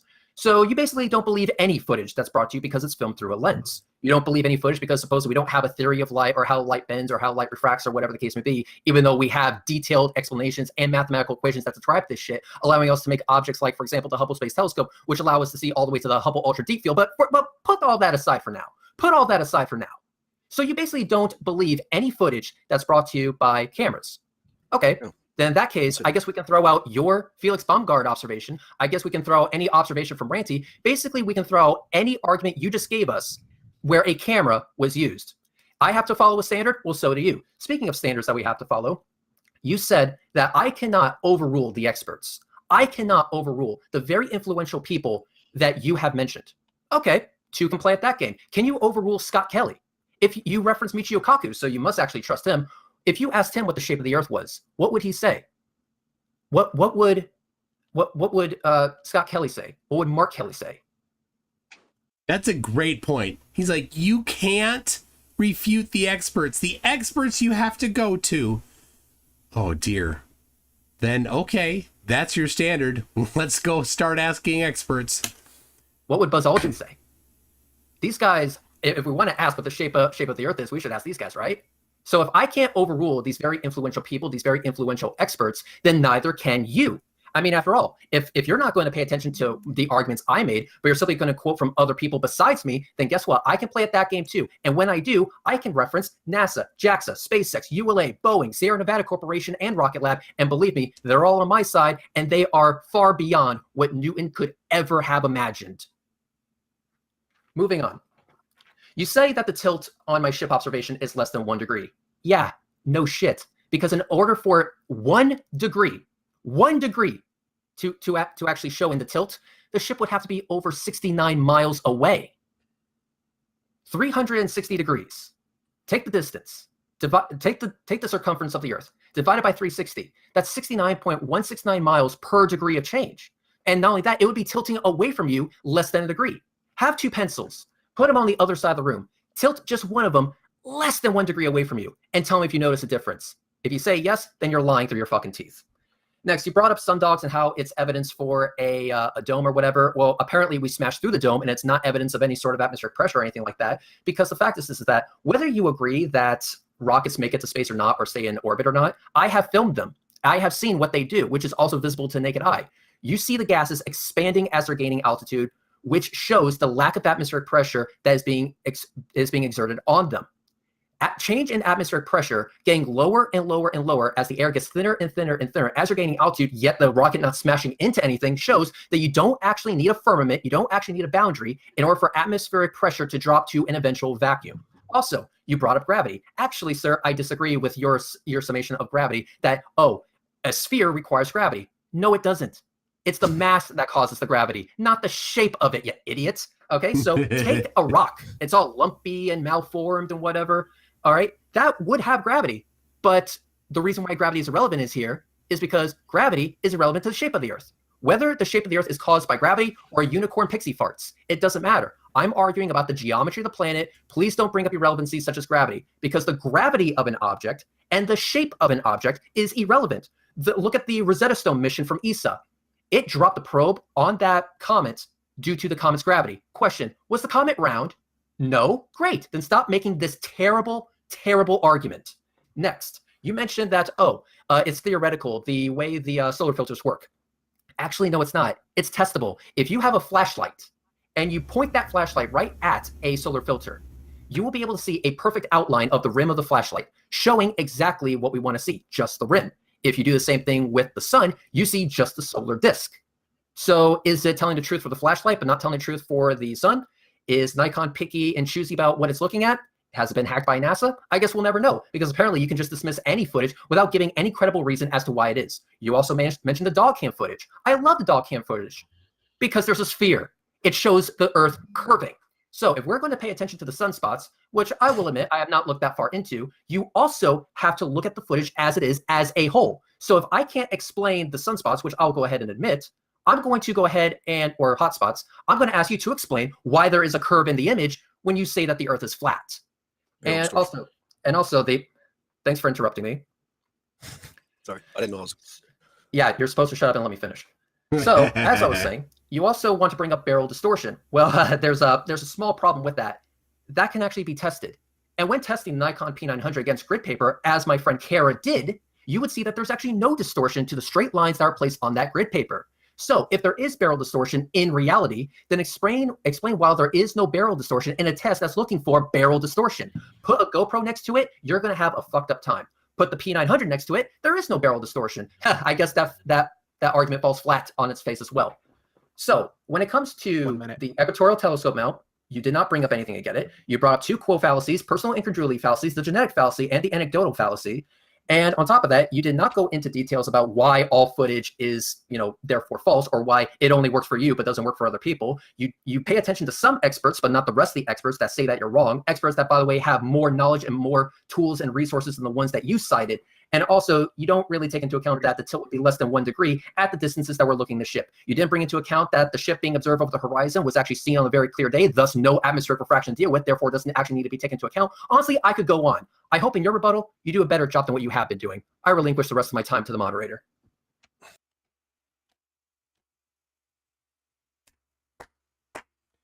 Hold on, Reds. Yeah.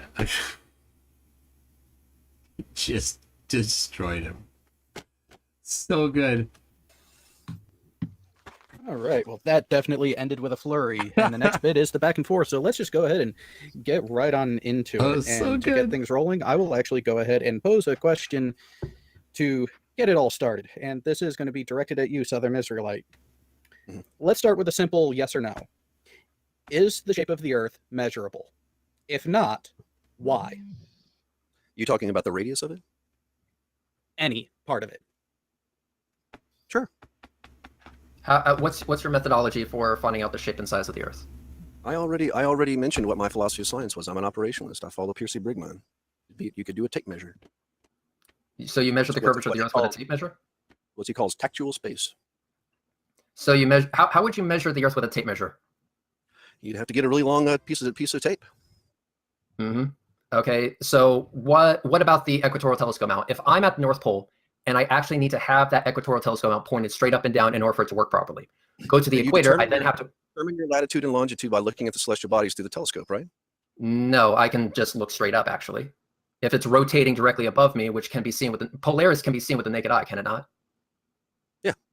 Okay, so just using the naked eye, not looking through the telescope, you would align it at the North Celestial Pole, and it would have to be perfectly straight up in order for it to work correctly. Citation needed. That's how it's. Citation needed. Sure, I'll give you the manual of every equatorial telescope mount ever sold. But while I'm getting that, let me finish explaining. If you're at the North Celestial Pole, you would have to point that the axis directly straight up and down in order for it to work properly. If you were to go to the equator, and you would have to tilt it 9 degrees in order for it to start working properly again. If you were to measure your distance between those 2 points, which since you mentioned GPS, you see it as a valid form of measurement, and you were to make those 2 measurements, could you not then figure out what the circumference of the Earth is and then its radius? I would have to. I was under the impression that the latitude and the coordinate system was done through looking through the telescope. So I'd have to examine the manual you're going to send me. Okay, but just following the methodology as it is, just for now. If you were to have a equatorial telescope, I don't know that. I'm not going to make an assumption on something I don't know. I'm not going to so assume that you're telling the truth. Well, I'm not asking you to assume that I'm telling the truth. Have you done it yourself? Yeah, I have. I have used an equatorial telescope many times from here all the way to Canada. It does actually work. Granted, I didn't go all the way. Oh, he tried the have you done it yourself? Something flat earthers don't do. This dumb standard of evidence that if you haven't done it yourself, then it doesn't count. But flat earthers didn't do it themselves, so none of their stuff should count by their standard. Way to the North Pole, but halfway there, I say that's good enough to get enough data points, is it not? Fine. Okay, so if we were to take this on board for the sake of argument, would that work? Well, one thing from what I remember reading from Ptolemy's Almagest, he said that The Earth is a perfect sphere because the altitude of the stars moves in a regular fashion as you move all over the Earth in any direction. And if that's the case, if that's how you're getting your coordinates with the equatorial telescope, then you'd have to abandon the theory of the oblate spheroid. Oh my gosh. Margin of error, precision. He doesn't get it. I'm not bringing up, the oblateness of it, and the oblateness is actually pretty slight, but You're determining the coordinates. Go ahead. No, I'm the way I'm determining my position on the planet is simply by looking up. That's it. Don't pay attention to any of these imaginary lines that the nameless, faceless they decide to give us. Pay no attention to that. Fuck them at this point.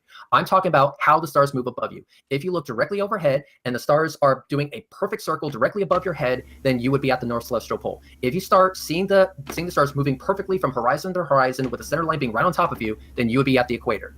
Is that not a valid way of figuring out where you are when it comes to the North Pole versus the equator? Well, look, Ptolemy already did that, and that's why he said the Earth was a perfect sphere, because it moves perfectly in what the words he says is a regular fashion. The way that the stars ascend in altitude and descend is in a regular fashion in any direction you go. So if you take your theory of equatorial mounts, you're going to have to abandon the oblate spheroid. And once you do that, you're going to have to abandon gravity, because that would require centrifugal force and a hump at the equator.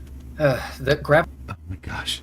It's so painful. Gravity is irrelevant to everything I'm saying here. I'm just talking about it is relevant where to everything. No, it actually isn't. Then why do you quote the Cavendish experiment? Why do your whole entourage quotes the Cavendish experiment? If you're not going to cite Newton as an authority? Because in the conversation where we were actually talking about it, it was relevant to the discussion. It's not relevant to the discussion. You told me yourself the Cavendish experiment proved gravity. No, I said it proved gravity, but I didn't say it was relevant to whether or not the Earth is a sphere.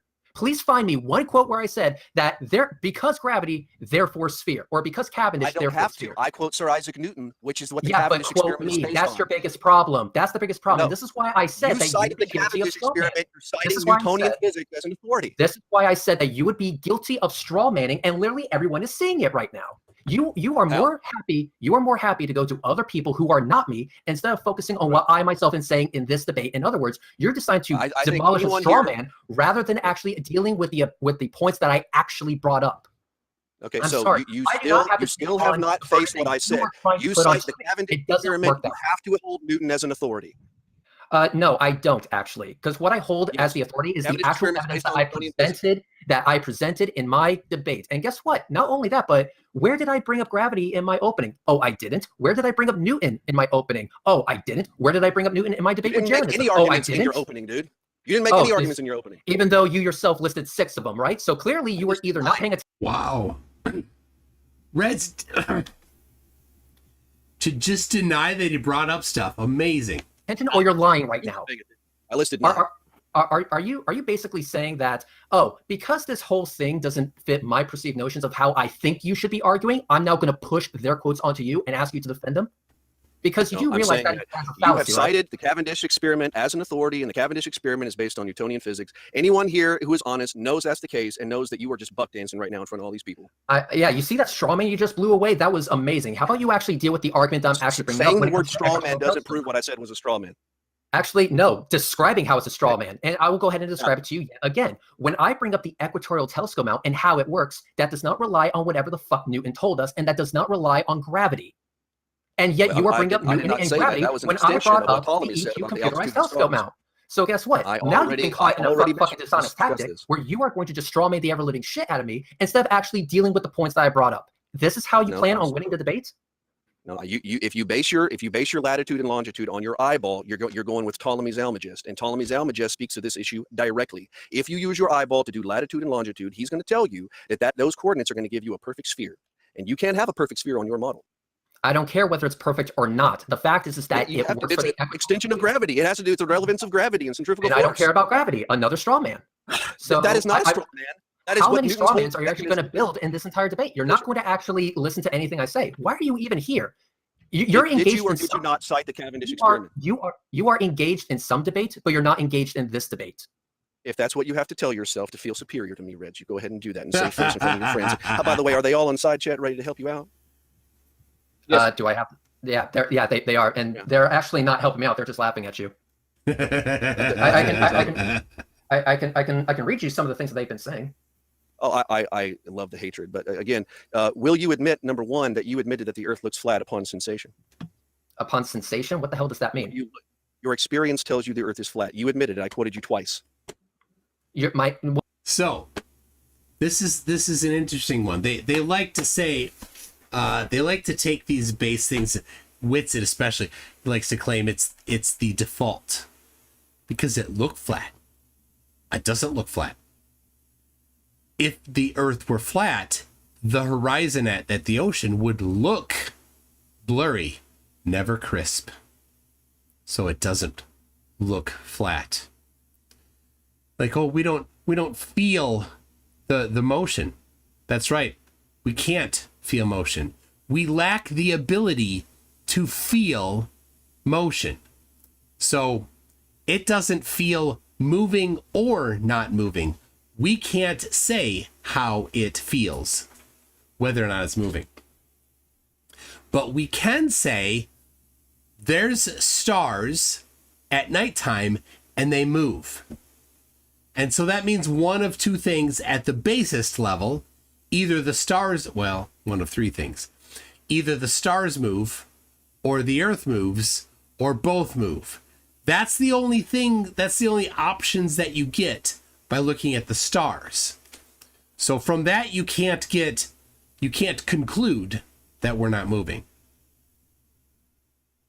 But you can say it does not appear flat because the sun sets.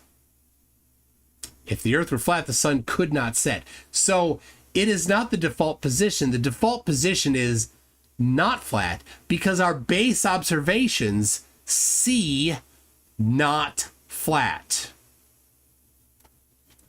There you go. Well, I have to know what you mean by that. Give me something to chew on. I quoted your words word for word in the intro of this debate. Oh yeah, the one where you only took partial context out of it. Yeah, I did say that. Right, in a 5-minute intro, I can't play the whole video. Yeah, you want me to give you the whole context though? The one that you conveniently omitted? Sure, go ahead. Cool. The fact is that, yes, when you're doing just the dumbed down basics where you're just looking straight out and not doing anything else, yeah, it looks flat. Keyword, looks. Have you ever heard the saying, looks can be deceiving? And when you look closer at something, it may not be as it initially appears? Right. So you're holding to a scientific, realist position of philosophy of science, which would mean you have to account for the mechanism of gravity. No, that is, again, another straw man. And by the way, can I have ranch with that word salad? Doesn't prove straw man. No. What proves a straw man is me describing to you how it is a straw man. Do you wish me to do it again? Because this would be like the 4th time. No, all you've done is assert that. PG Tony says it's not just humans can't detect constant motion. It is physically impossible to detect constant motion. Lacking an external reference, you cannot tell. You cannot tell if you're in motion. And there's no instrument ever made that can do that. Ever. So that's what's really quite something. There's if you've seen Dollar Store Jesus on TikTok, Ron, sometimes we call him Wrong or Crayon. He claims when people say you can't feel constant motion, he says, how do you know what I can feel? I can, without living in your body, I can with 100% certainty know that you don't feel constant motion. How desperate of him to go there. Imagine if by evolution you did feel Earth's motion and then you'd have motion sickness. Of course, you wouldn't have motion sickness because you would have grown up with it. But it would be, it'd be weird. Imagine for a second it was possible to measure constant motion, and then imagine that we did feel it. I suppose that could be the case. And then we would say we could stand there and say, oh, that way's north, that way's south. Yep, we're moving. You're right. We're moving that direction. And we're moving a pretty good rate. You'd feel it, right? You can feel wind on you, right? You can't see wind, but you can feel it. Jack Fetter says 30 minutes later, bro, I just asked for the circumference of your flat Earth. Icy Spins says Shifty Eye Shady got out of this cult unlike most. He did. So glad for you, Shifty. Algorithm says, as I recall, after this debate, Southern Israelite claimed to have ended Red's debate career, much the way Archie Moore ended Rocky Marciano's boxing career. Now, if I knew anything about boxing, I could have a thought on that. I've asked Flatties what part of our human anatomy feels constant motion, and they do say vestibular system. Marcus Leach says our vestibular system is only about 5 times too insensitive to detect Earth's rotation. Surprisingly small gap.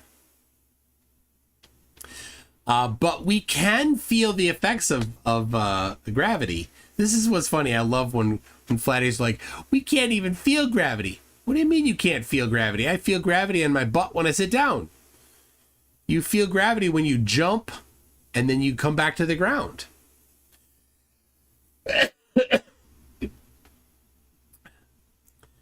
Mr. E-Man gifted 5 more memberships. Thank you so much for that. All right, let's get back. Needed a little break. I mean, Red's just so good, so good. I know. I haven't proven anything. No, I actually can. Would you like for me to do it again? Sure. Okay, good. So once again, and please listen closely this time, me bringing up how an equatorial telescope mount works has nothing to do with gravity. It has nothing to do with Newton. No, it doesn't. Because guess what? Whether the Earth is a sphere because of gravity or unicorn pixie farts, the only thing the equatorial mount cares about is the shape of the object that it is on. The shape of the object that it is on is irrelevant to gravity, as demonstrated by the Rosetta Stone mission, which, by the way, they landed a lander on this rock. And guess what? That rock had gravity. Question, was it a sphere? No. Then stop using this really fucking retarded argument and stop making connections that simply do not exist. We're at the level of numerology. That's how stupid this fucking shit is. Not at all. And all the audience that's honest knows. Now, what do you do with taboo conspiracies? Tell me, honest audience, is he being honest right here? Let's actually ask them. Is he being honest right here? I didn't say the audience was honest. I said those people who are honest in the audience. Okay, so those who are honest, don't think conspiracies, Felix Baumgartner footage. Are you going to answer my question first or no? I already discussed this numerous times. I told you what I'm going to say to the equatorial mount. Okay, so you're not going to bring up anything legit. I want to make sure I'm hearing this correctly. You are not going to actually address the equatorial telescope mount observation that I brought up previously. You're just going to cite irrelevancies to try. I have shown the unreliability of telescopes as observing celestial bodies. I said that numerous times. I did not. He quoted stuff from 100 years ago. Say that camera lenses and all optical imagery is useless. I said when they are being used to observe celestial bodies. And guess what? I did for that. Yeah, and guess what? I did not bring up the observations that the telescope was making. Again, another straw man. Congratulations. Yes, I'm talking about. You said when you're looking through the telescope, you get your frame of reference through looking through the telescope and looking at a celestial body. Yes, you did. I did. So let's go. We'll be on the video and we'll hear you say it. Time out. I do have to correct you on that, Southern Israelite. When you asked if he used the telescope to sight in, his answer was no. No, he said that after I pushed him on viewing it with his eyes. He said yes. Before I pushed him on that, he admitted that he gets his frame of reference from looking through the telescope and celestial body. No, he said he would set it up. What would he want? It was at that point. It was at that point that you asked him, "How are you sighting it in?" And the answer given was not by looking through the telescope. After he already admitted that's the way he did do it, was through the telescope. After your first question, he gave that answer. And also to clarify, let me say this is because when we were looking, quote, through the telescope, I think you forgot how I said was, it doesn't matter how the light is distorted, whether it's squished, skewed in the shape of a swastika, whatever the case may be. I really don't care. Make it the shape of the Confederate flag for all I give a shit about, okay? Or General Lee's face, whichever makes it easier for you to get the picture. The fact is that when you, okay, well, let me finish. The fact is that when you're looking through it, the point is that it can make a observation. I didn't say an accurate observation, as in that's the actual shape it is. What I meant to say was, or what I actually said was, is this, that the angle in which you are is based upon your position on the planet. How can that work on a flat Earth? We didn't get that far yet because you decided to bring up something as irrelevant as gravity. Gravity has nothing to do with the geometry of the planet, just like gravity had nothing to do with the geometry of the Rosetta Stone meteor.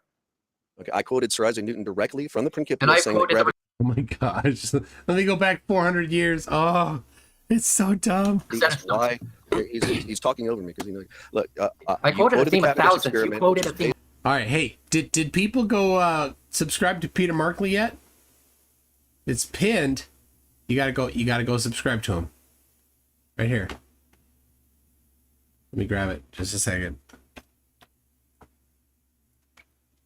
Right here. Go to his channel. Right there. Go to that channel. Hit subscribe. All right.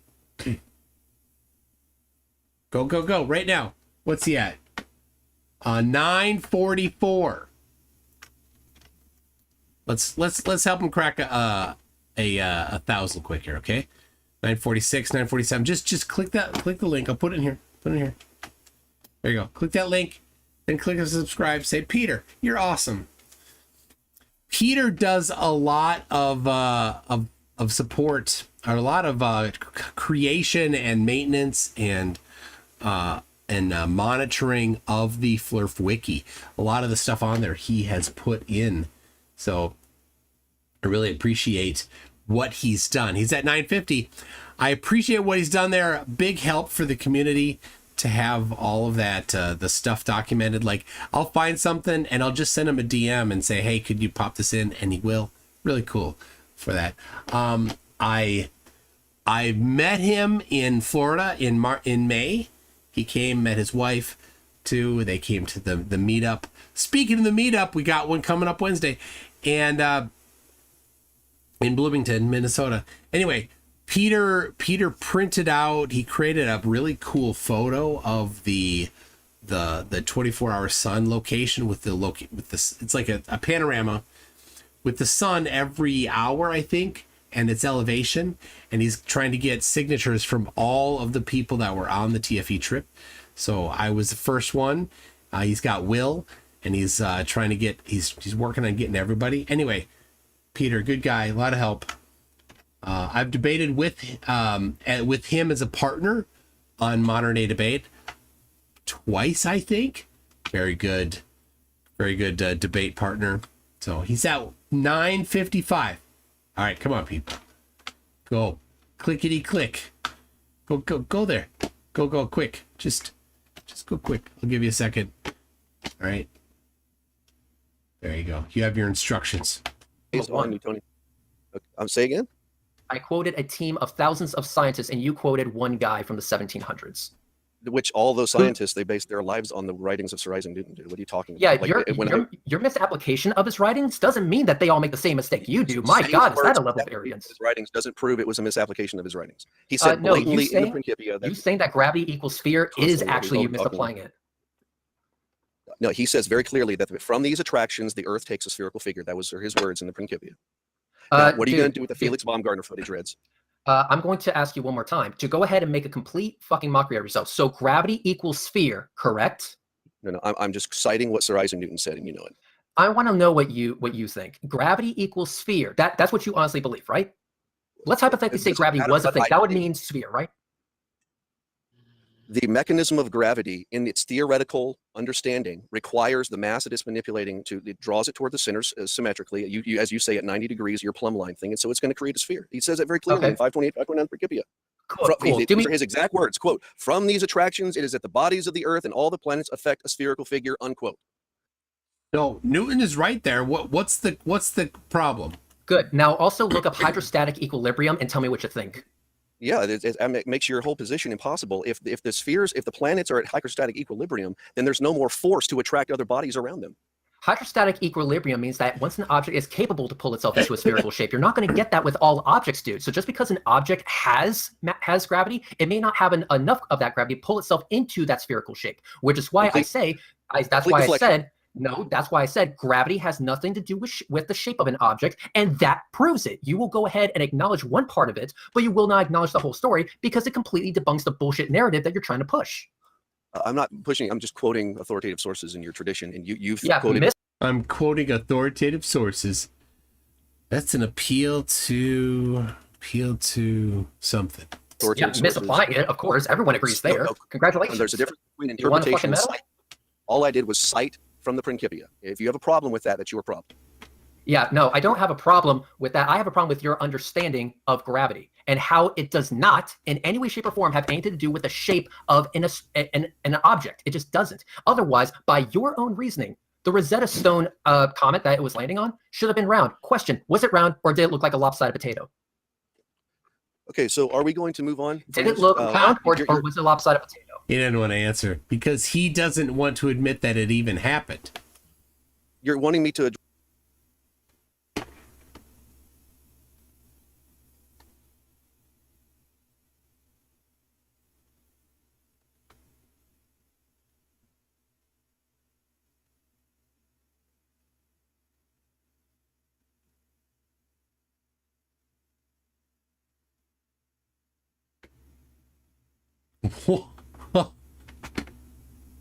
Reality comports to Red's theory. Oh my goodness.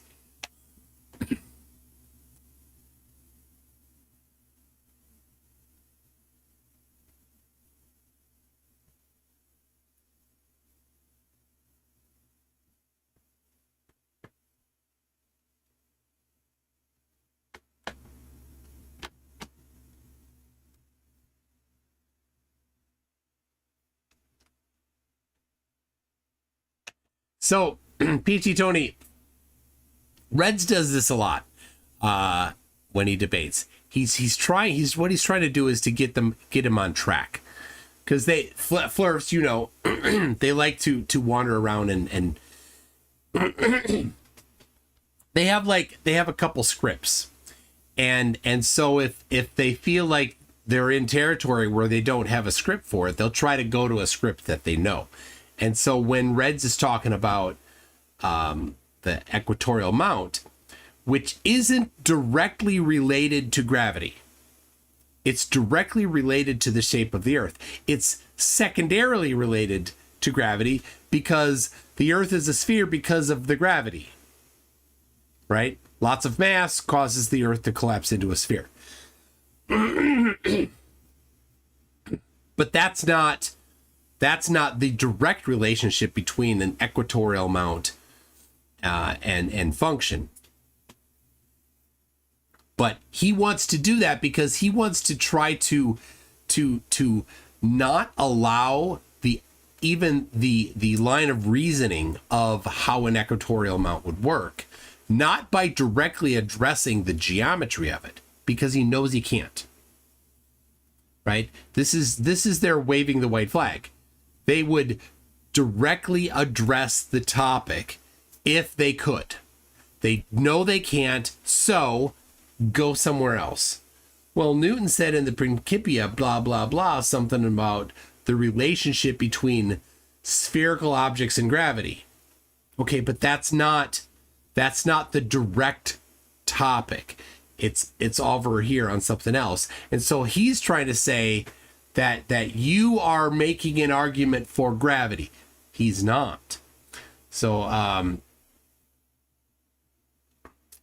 PC Tony said both Reds and his opponent are wrong. Gravity is one force affecting planetary geometry. Rotational energy is another. And yes, so that's the other one that is also not is actually more directly related to the equatorial mount, because the equatorial mount relies on the rotation of the Earth. That's a direct relationship between the equatorial mount and the geometry, because it does have a rotation. If it did not have a rotation, then an equatorial mount wouldn't be needed at all, because the stars wouldn't move. So, and yeah, PhD Tony, I know you're being pedantic, but Reds is too. He's just saying that's not the topic. Let's talk about the topic.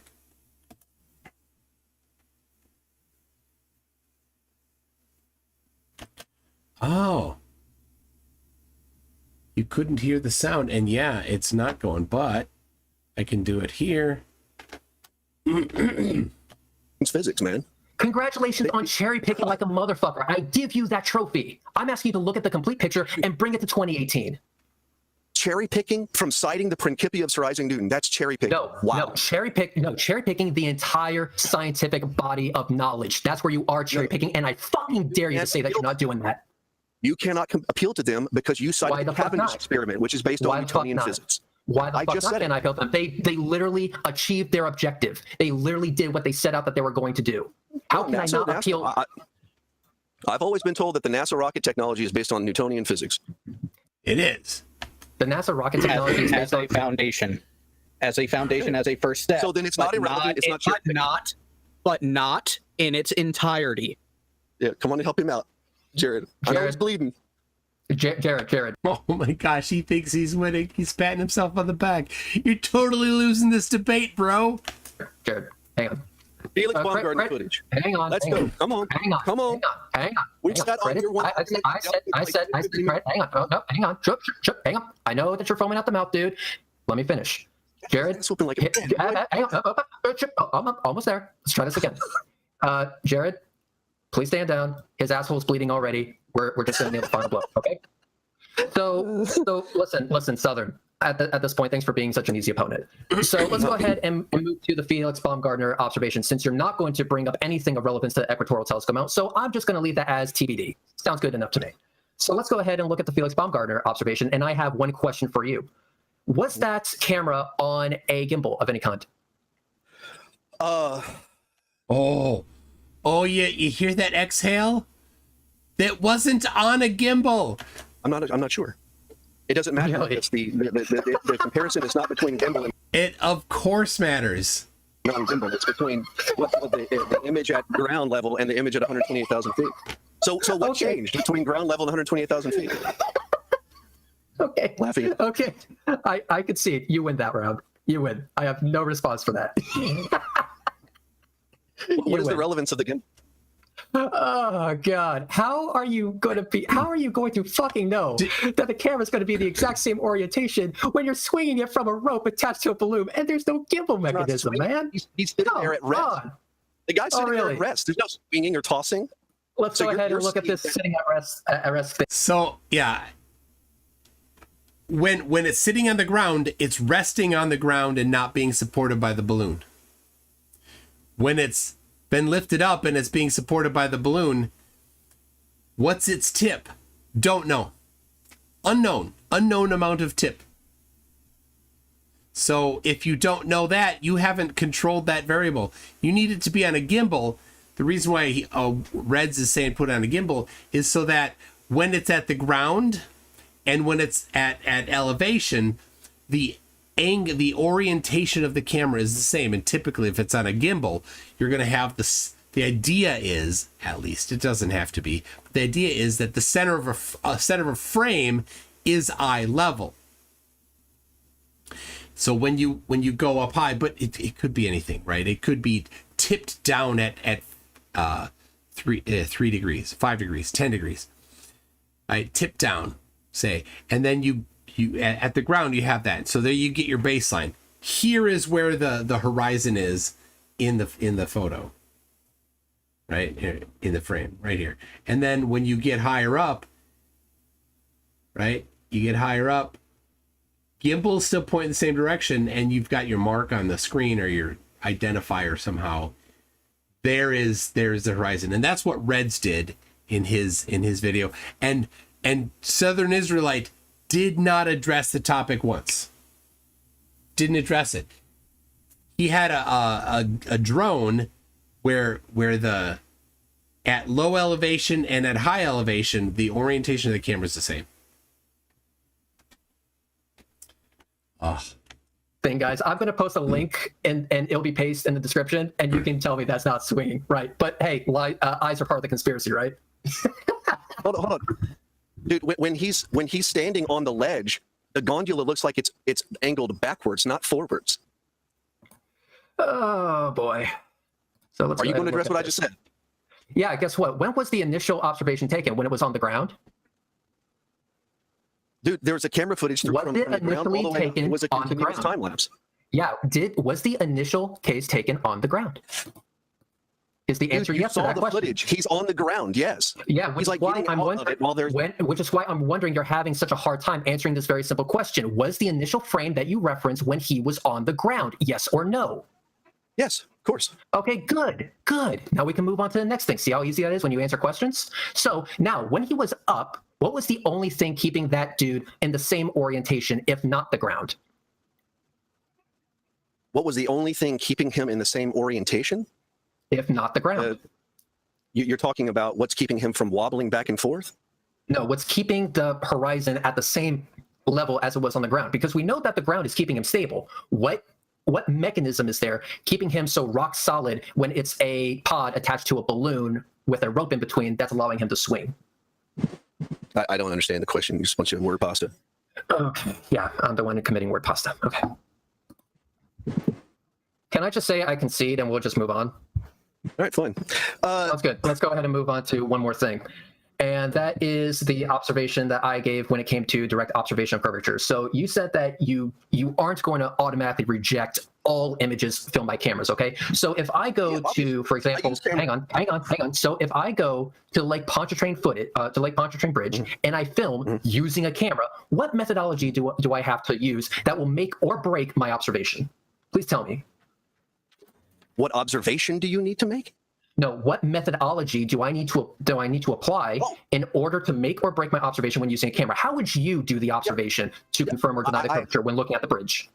I have a citation from Morris Klein's work for you on the development. I'm asking you personally, not who the hell that you. Non-Euclidean geometry that will explain atmospheric refraction and how it relates to perspective.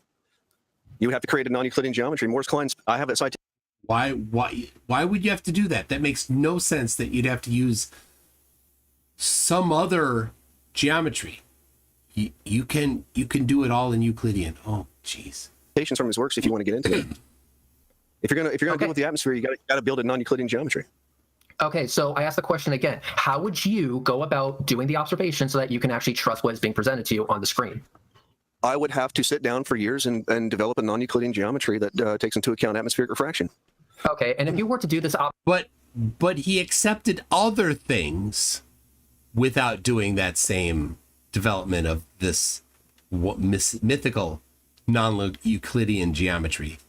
He will accept things when it fits him, and he won't accept it when it doesn't. Then you have to apply the non-Euclidean geometry, whatever that means.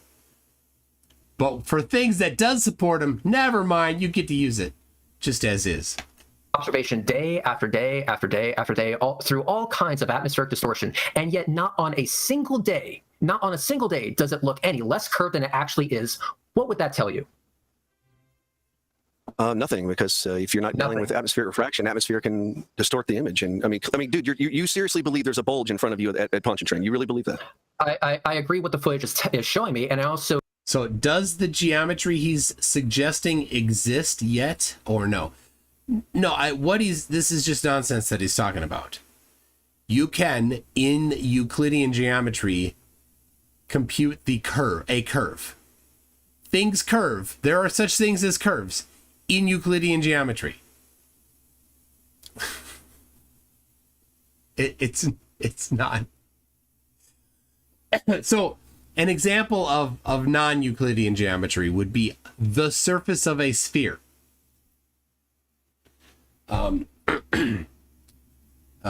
Let me see. Yeah, right.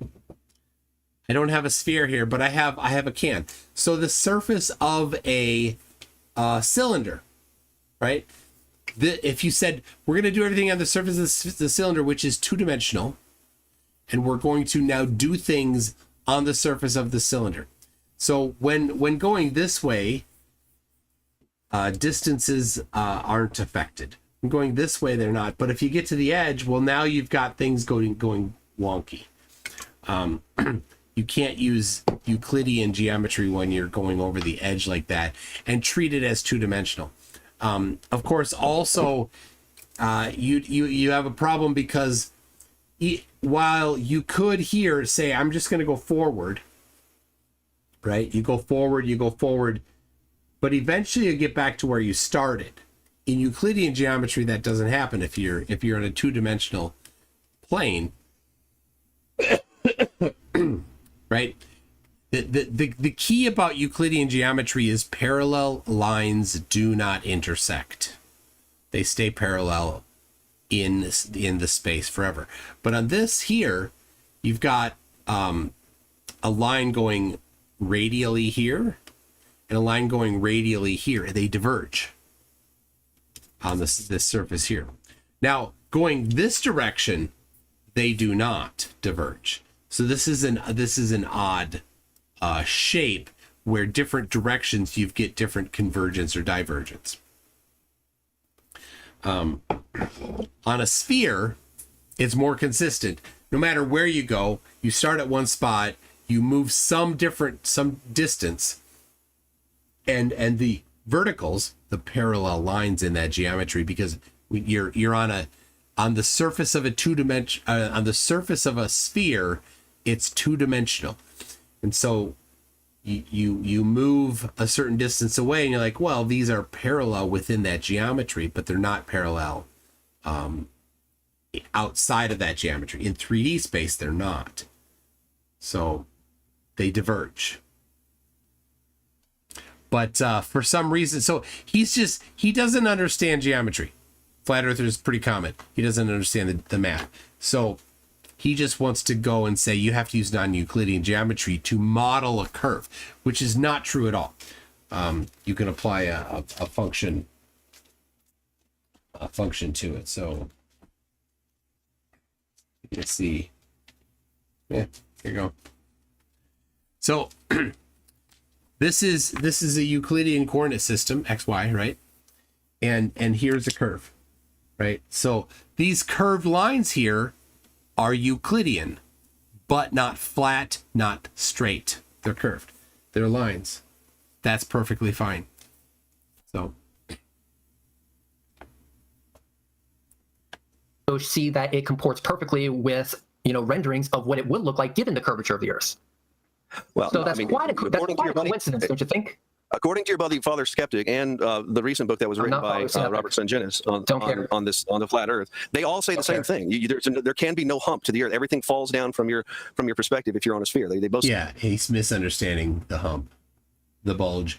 So this is that's what happened.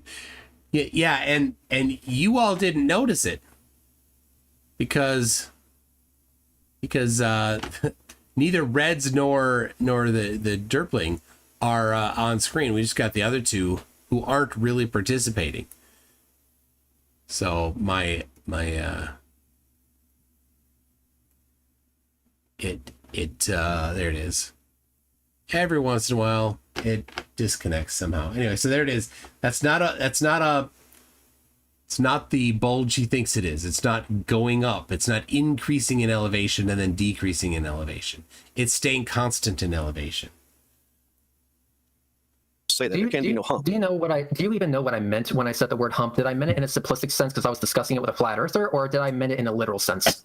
You didn't distinguish the two. Buck dancing, man. You're totally buck dancing. Then stop trying to bring it up if you don't know in which context I use the word. So in other words, you've just been assuming this entire time, and you're showing yourself to be the biggest jackass right here, right now. If that makes you feel better to tell yourself that, you go ahead. That's true. Believe me, I won't be the only one telling myself that. Believe me, everyone else will be telling you too. So when it comes to the curve of the Earth, relative to you at altitude, the curve would have to rise up to meet your eye level, your eyesight, your line of sight, because that's how lines will work when they become tangent with the surface of the Earth. That tangent point will eventually have a follow-away point. That follow-away point is what is being observed with the Lake Pontchartrain Causeway. And that's not observed on one day. That's observed on multiple days, in multiple conditions, in multiple temperatures, during multiple times of the year. And in some of those cases, hang on, in some of those, the atmospheric clarity is so crisp and clear that the only thing that would make it better is if it was filmed in 4K. So you're saying that between you and the towers is space? Between what? So between the observer and the towers is space. What towers? I'm bringing up a bridge. There's no atmosphere? What? I'm bringing up a bridge. What towers are you talking about? It's a bridge. It's a causeway. Lake Pontchartrain Causeway is the Lake Pontchartrain. I'm talking about the electric towers. Electric What? towers? I'm talking about Lake Pontchartrain, the bridge, the causeway. Soundly, it doesn't do that. Soundly was doing the causeway from the hotel balcony with 2 Nikon P900s and a telescope.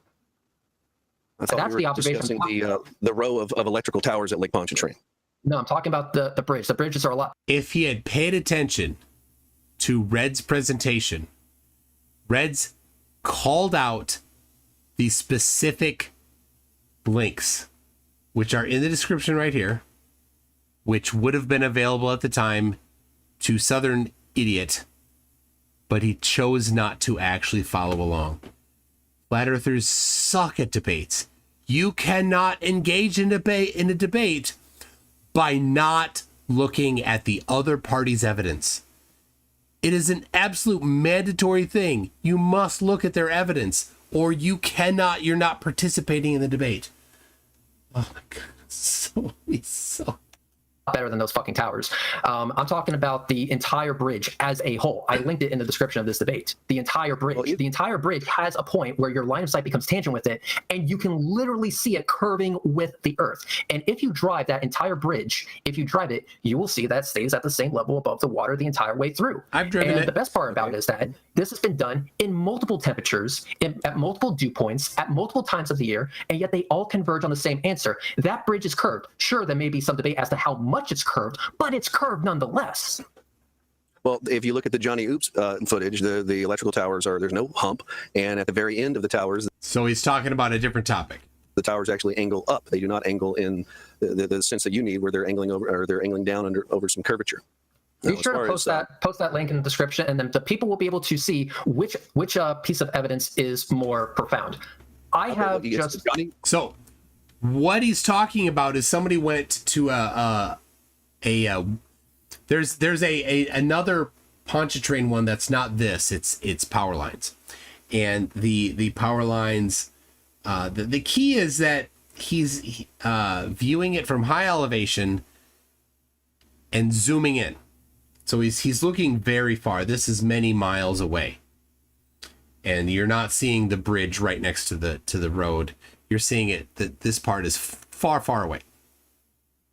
And so the flat earther goes and doesn't do it from a high elevation and doesn't do it with a high zoom camera, and just shows the near part of it, not the whole thing or the large sections of it, just the really short part of it, the 1 to 2 mile portion of it, where you don't have a large amount of angle down, leaning, not leaning, but moving away from you and angling down as it's going farther away.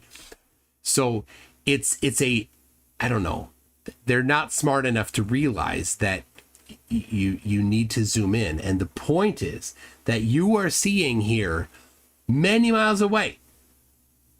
Many miles. My goodness. I don't. They're just lazy. Well, let me cite it. It's the Johnny Oops flat Earth proof Lake Pontchartrain. It's right at 54 seconds. You can see the towers are perfectly straight, but at the very end, when you're looking through all bunch of atmosphere, the towers actually angle up. They don't curve down. Cool. One last question. What would it take for you to agree that the Earth is flat, or what would convince you, I should say?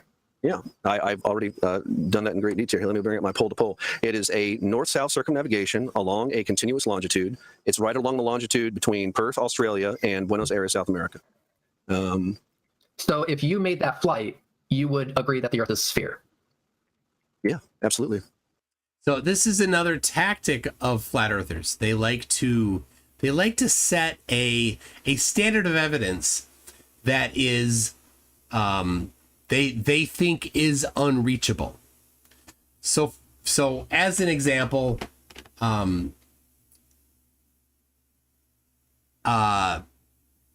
Mark Sargent said 30, 40, 50 times in different instances, claimed that if somebody went to a high elevation, took a photo, held a straight edge up to that photo, and showed a curve, that he would quit Flat Earth tomorrow. Mark Sargent has said that. So I did that, and he did not quit Flat Earth. He lied. But he thought that he had set a high enough standard of evidence that nobody would ever do it. because from 35,000 feet, yeah, you can't do that. But there are people that have been at higher elevations than 35,000 feet. So now he doesn't say that. Now he has said, you need to see a meteorite come down from the sky all the way down to hitting the ground and then go right to that meteorite without cutting the video. How could that be done? You don't know where the meteorite's going to hit the ground, right? And they rarely hit the ground. So now, he's put the bar so high. It's off the screen, right? The bar's up here. You can't see it. So, what's on my? Oh, that's my glasses. Magnifying. It's right there. Right there. You need to know where the meteorite, when the meteorite is going to come down. You need to know that it's big enough to hit the ground, and you need to be near where it's going to hit ahead of time. That's an impossibly high standard of evidence. But for flat Earth, yeah, I'll just take anything.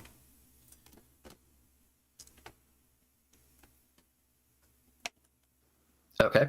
And is there anything else? Anything else?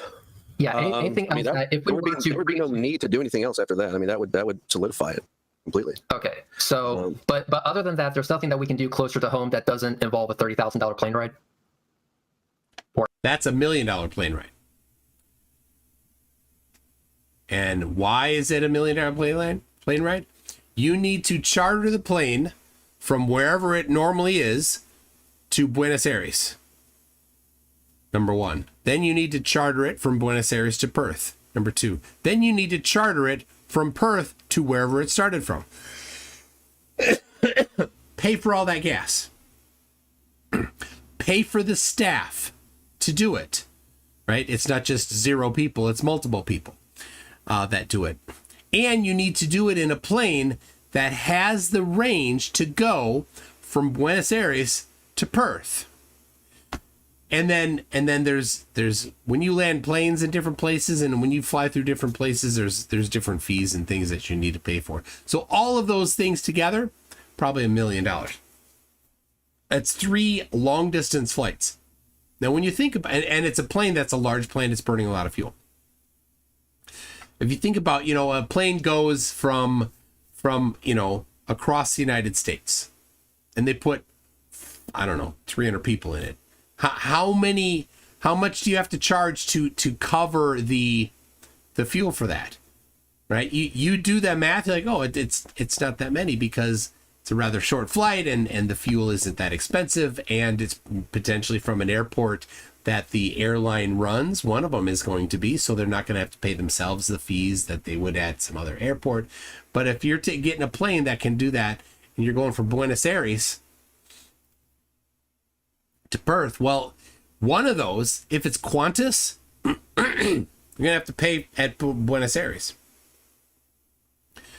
at least. So it's an expensive flight, very expensive. And Flatty's like, let's do it. Well, go ahead, do it then. If you were curious about the shape of the Earth, you would try to do that. But they're not. It's just their high standard of evidence. Or however much it is. Well, I don't think most people believe the Earth is a globe because of things they do around them. They believe it because of some pictures NASA's given them. Which, beautiful, I might add.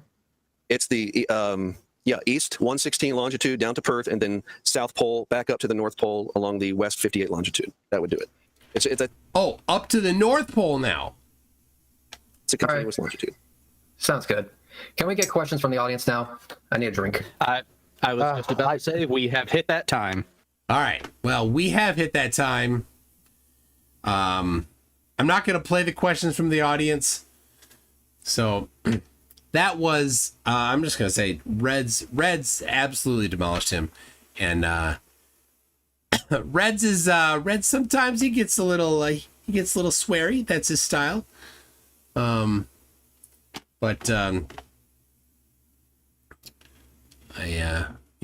That's what he does. That's his style. What are you going to do?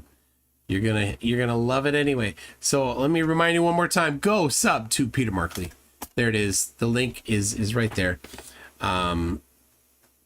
That's that. Oh, is it? Oh no! Come on! Don't hang on me. All right. So now, if you were here yesterday, I had some issues. I think I've dealt with them.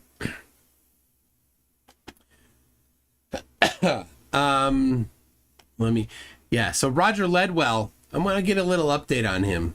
I want to get a little, make sure I know. But, all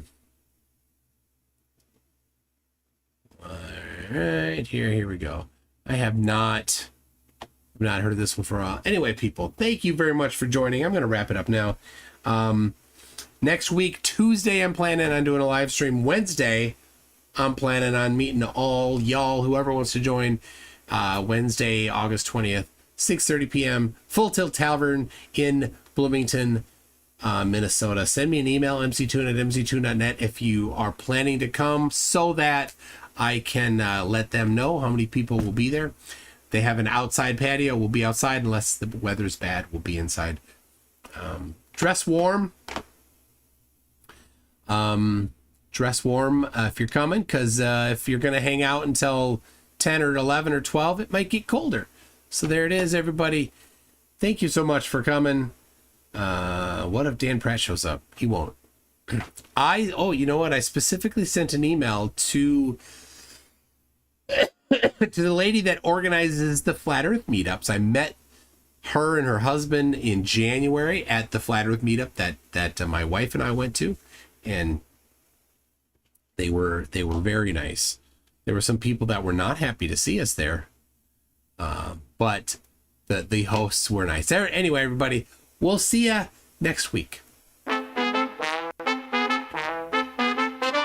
it up. Is it dirt? Is it potato? Watch the screen and wait for the show. What's revealed, we're dying to know. Is it dirt or a potato? Check it out. Dirt or potato? Yes, sir, right, let's go. Dirt or potato?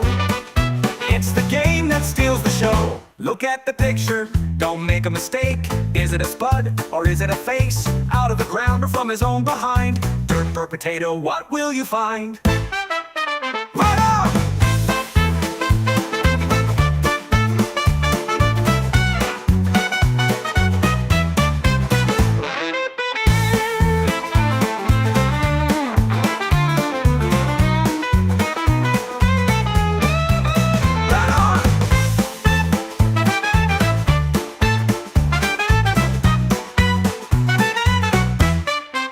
Yo, can you tell what's underneath? A derpy mugshot or a root beneath?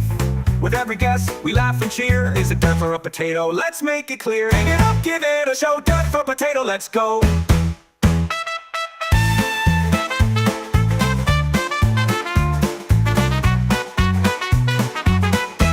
Skank it up, skank it up. Is it from the dirt or a funny disguise? Could it be a tater or a pair of eyes?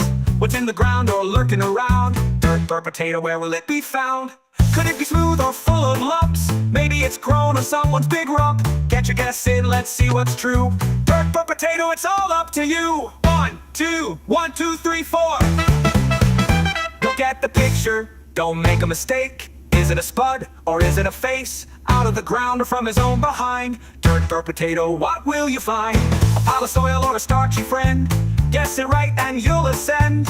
Look real close, don't let it slide. Is it dirt or a potato waiting inside?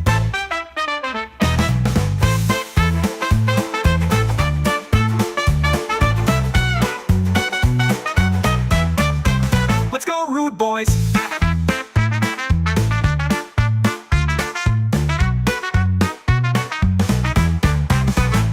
A garden patch or a silly trick? Will you pick the right one or end up quick? Whether it's dirt or a golden spud, dirt or potato, here comes the flood. A mystery unfolds, what will it be? A lovely spot or dirt, can't you see? With every reveal, we're in for a laugh. Dirt or potato, it's the ultimate craft. Dirt or potato, guess it right, let's go. Dirt or potato, it's the game that steals the show. But beneath the earth or just pretend? A lump of soil or some dumb trend? Pick your choice, don't hesitate. Dirt or potato, now seal your fate. What's in the box, what will appear? A mash of dirt or something unclear? Make your move, we're almost through. Dirt or potato, it's all on you. Will it be fries or a dirty pile? Guess it wrong and we'll laugh for a while. Dirty Test pile. your luck, it's time to go. Dirt or potato, let the guessing flow.